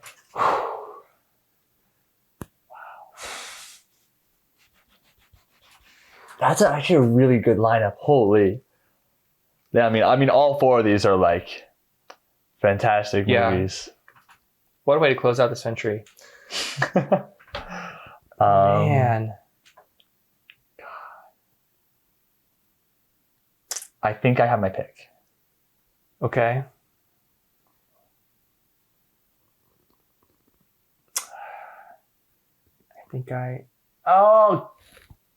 Oh no. Guys, this might be like the closest after 1985 was, guys, for me. This is tough. All right, I got it. Yeah? Yeah, I got it. It's fine. Okay. 3, 2, 1, The Matrix. Okay. I thought we were going to disagree there. I thought you were going to go Fight Club. I'll be honest with you. I almost did. I really thought you were going to go Fight Club. You get the floor. Yeah. I get the floor. Again, yeah. Okay, so I think The Mummy is another adventure film, but with a horror element. I love the adventure genre. It's super fun. Love it. I just think that, you know, it's not as good as some of the other adventure movies we've seen out here. I don't think that the villain is as strong as you know, a villain could be in that movie. You know, it's called The Mummy, and he's a good like, you know, big scary villain guy. But I mean, maybe that's what it's about. It's like the horror aspect. But I think maybe I just don't connect with horror as much. So that's like fair. A straight up adventure. So, but I do like all the like adventure swashbuckling stuff that goes on there. Star Wars Episode 1. Top 3 for you, right? Hey, I don't hate it. You know, like some people might. It's enjoyable enough for me. I don't think it's in my top 4 Star Wars films. So, you know, I know I've already picked 3 Star Wars movies. It's good. I do enjoy it. I don't really have too many problems with it. Some of the dialogues, but some of the poop jokes I could do without.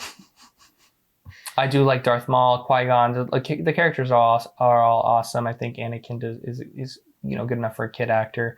No Macaulay Culkin in Home Alone. That's exactly what I was thinking. Yeah, but good job. I think he does a good job. Yeah, he does a good job. Fight Club, I've only seen it once, and I remember liking it a lot, but I can't remember it in enough detail to confidently select it over The Matrix. And I also remember feeling uncertain about the ending. I don't remember exactly what happens. I think he kind of like reclaims his identity or something, and they were going to blow up a building to rebel against society. But I think they do. They do blow up the building. I think. I don't remember. I feel like I wasn't super satisfied with that ending. Maybe I was. I mean, it is a very twisty movie, which is good. But yeah, sorry, I'll let you finish talking. The Matrix. It did lead to some terrible sequels. I mean, I don't know if they're as terrible as people make them out to be, but they did kind of throw the lore in the garbage and down the toilet. That's fair.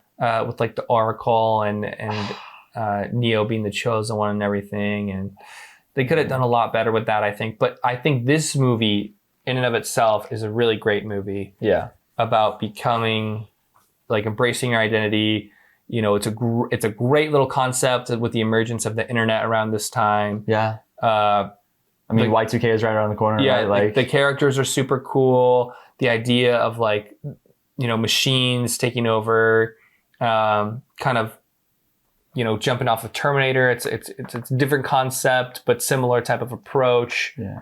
And I think that the idea of the chosen one is explored well here too. Yeah. And beyond that, I think that it was just also another landmark movie as far as special effects go. True. So I think that The Matrix, I struggled with Fight Club because I do remember liking it a lot, but I think ultimately The Matrix was just, too big of a too large of a factor for me to disregard. So that's valid.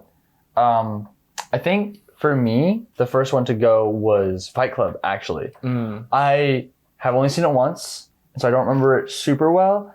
I remember enjoying it, like you said, and I think my biggest problem with it is, and not every movie has to have super happy and hopeful ending, but it was just like super nihilistic ending. Yeah. And I just wasn't for that. I don't really know how else the movie is supposed to end. Sure. A lot of stuff happens, right? So it's just tough.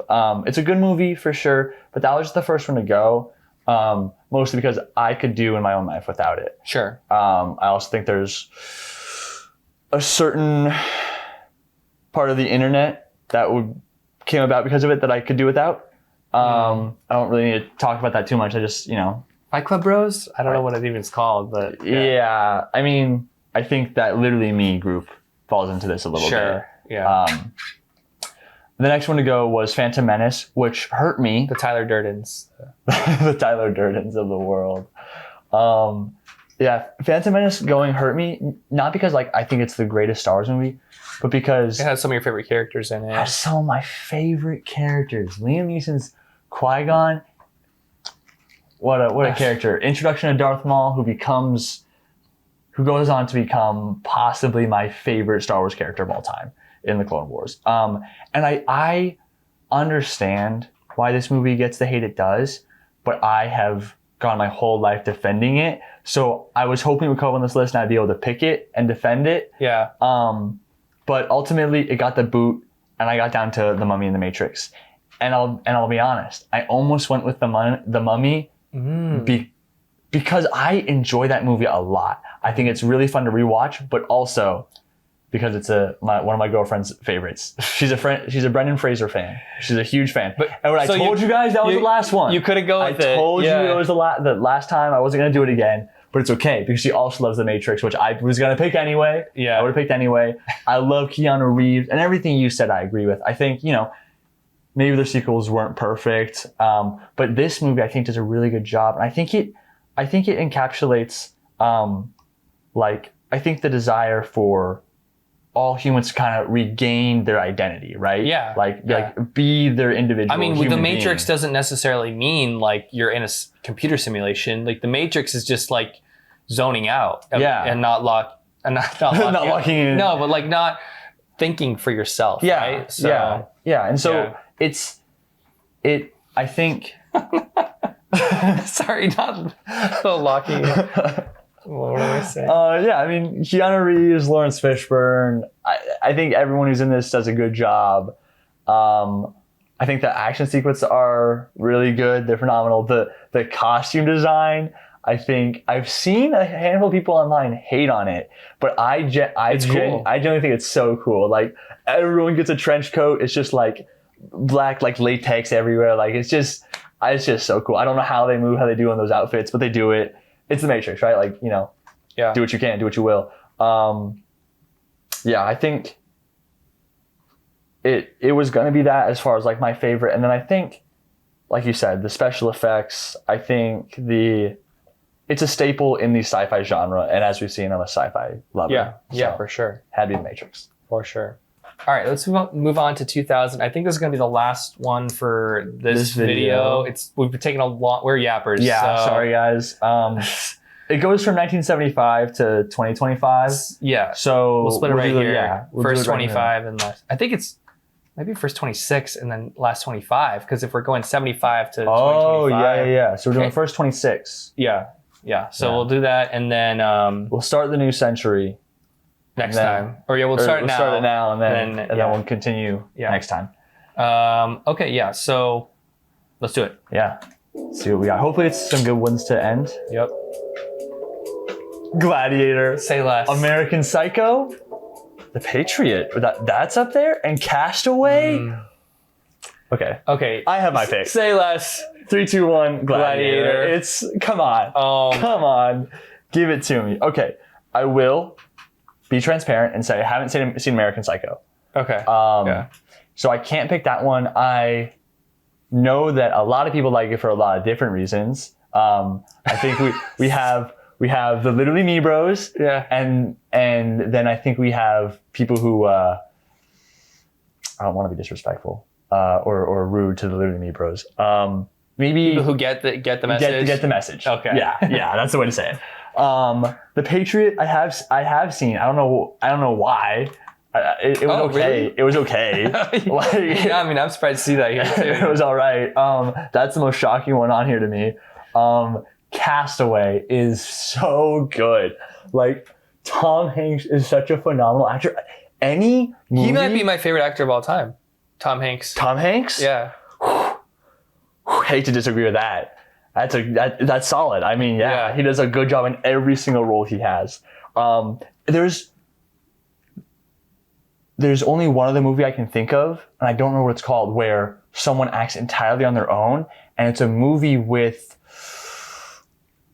Oh, he plays the Green Goblin. Oh my God, I can't believe. Willem Dafoe? Yeah, he acts entirely on his own. What? That movie. It's like something is. The general gist, I think, is he goes to rob this apartment. He's going to take the art or something, but then the apartment goes into like lockdown. He gets stuck in there. It's basically going to like kill him because he doesn't have any food or water. And so it's like his struggle there, and he like starts going crazy, or does he, or what is he seeing is real, right? Yeah. So any movie where a person's basically acting on their own the whole time is just, and does a good job, is incredible. I mean, a lot of survival movies are like that. That's true. You. Like The Martian. I mean, we do cut away to like other people. Yeah, we see other people. 127 Hours. 27 Hours. Do I know that one? Where he gets stuck in the rock. Oh, I haven't seen that one. Yeah, you should check it out. Okay. Yeah. Sorry, not to interrupt you. Probably my favorite survival movie. Yeah. Like that. Martian's pretty damn good. Castaway's so good. Tom Hanks does a good job. But like it's Gladiator. Like Gladiator is probably in my top 10 or 15 movies of all time. Gladiator is a 10 out of 10 movie. I don't even know where to start with it. The story is so interesting. The premise, the characters, the set design, the performance, the music, the costuming. Yeah, I gotta calm down. Yeah. No, don't come down. This is a perfect movie. There's not a single thing in here I think I would change. Like, you guys know how much we were glazing the movies in 1985? Yeah. I would pick this over some of those movies. I'll be totally honest with you. That's fair. That's fair. wow. Like, I would probably pick this over Back to the Future. I would probably pick this over. I think Goonies is the only one I would pick over it. Like, for real. Wow. At least today. Wow. Wow. This is a movie. There's not a lot of movies that, like, there's a handful of movies that have made me cry in my life.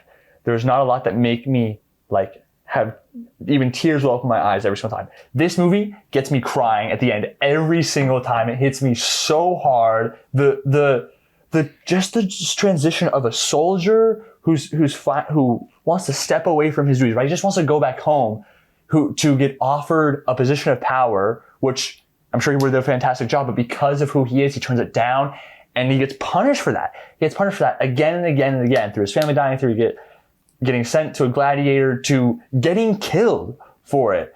And then he's still an honorable person through it all. And he gets his respect at the end. He gets laid to rest. He gets to go and see his family again. He was a soldier of Rome. Oh, like I know, like, her speech at the end, or when she's talking at the end, is like the iconic part. But for me, what really gets me every time is when, I can't think of his name, but the friend he makes buries the figures of his son. Oh, yeah, and he says, I'll see you again? Yeah, but not yet. Yeah. And that just gets me every time. Yeah. And, oh, man, like, oh, man, I'll let you talk about it. Like, I just love this movie. The top 10 movie for me. Like, it's not even close, guys. So here's what I'll say.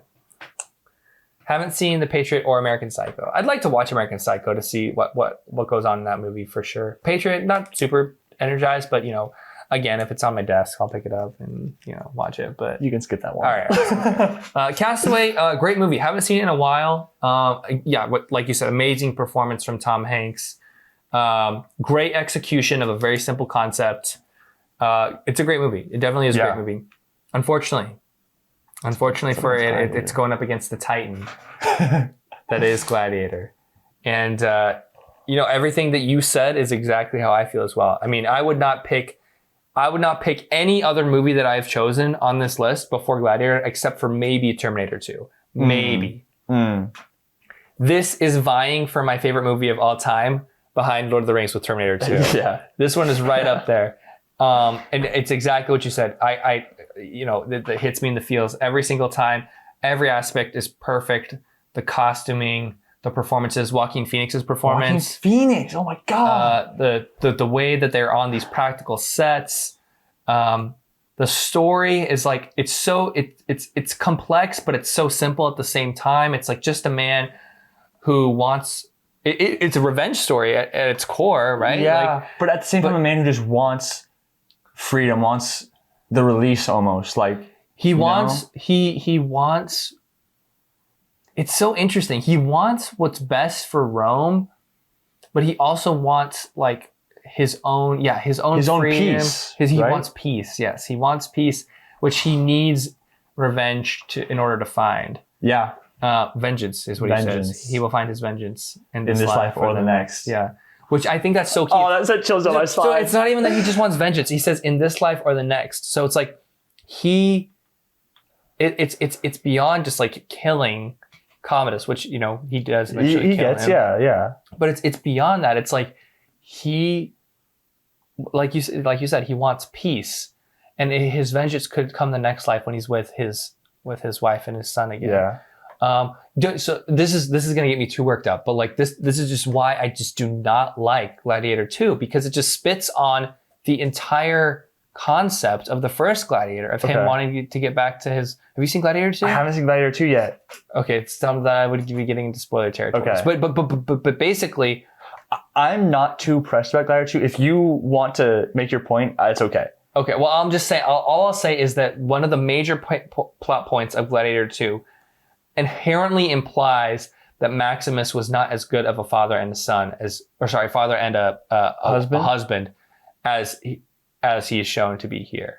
Interesting. So, and it's one of the key setups of the film is that. I mean, do you care about spoilers? Not really. Now I'm curious. What are you talking about? I mean, the main character is Lucius, grown up, who's also Maximus's son. Oh, what? Yeah, that he had with the the main lady here, the Commodus's sister. Wait, I didn't know that. Yeah. I knew it was Lucius. That's ridiculous. Which is like why like this kid is the same age as basically as his kid, like or maybe he's slightly older. Slightly older, right? A year or two, maybe. Yeah, but I mean maybe you could say it's feasible that he had a kid with another woman, but no matter if it's feasible or not, it goes completely against the character you're establishing and portraying. Yeah. That this is like he's doing all this because he's like, I don't know. That's just my opinion. Because Wow. yeah, I don't know if that made me want to watch Gladiator 2 more, just like see if it can sway me back, or want me to just like step away and not watch it. yeah. I mean, I don't know. I love the movie. I love the story the journey this character goes on. And I know it's stereotypical, like, oh, guys love the Roman Empire. Yeah. They all love like Gladiator. It's such a guy movie, but like, you know, like, there's nothing wrong with guys liking a movie. I guess, you know, because especially when it's a great movie. Yeah. So Yeah. You know what? I was not sure what the lineup for 2000 was gonna be. I thought maybe we'd have a week ending. yeah. No, I'm so glad that was the last one we're doing for today. Yeah. And we'll pick back up again next time. I did a quick count of how many we agreed on. Okay. Yeah. We agreed on 16 of the 25. Okay. That's pretty high percentage. That's I would say. more than I thought. I think when we talked about it beforehand, I said that we would agree on, I think I went under the half mark somewhere. I think I did about half. I think I said around 20. So you're already close. So, but I think we're gonna agree more. I think we're gonna agree enough to put it over my 20 guess. We'll see. I mean, I have no clue what the lineup is gonna be. Here's what I think. I think the next year, 2001, I think we're getting Curse of the Black Pearl. Okay. I think we're getting Sorcerer's Stone. Okay. I think we're getting Fellowship of the Ring. Okay. No, those are the same year. Yeah, and I think we're getting something else. I don't know what else we're getting there, but we're getting something else in there too. Can I pick two? No, you got to pick one. Well, you know what I'm picking. Yeah. Okay. Well, guys, it's been real.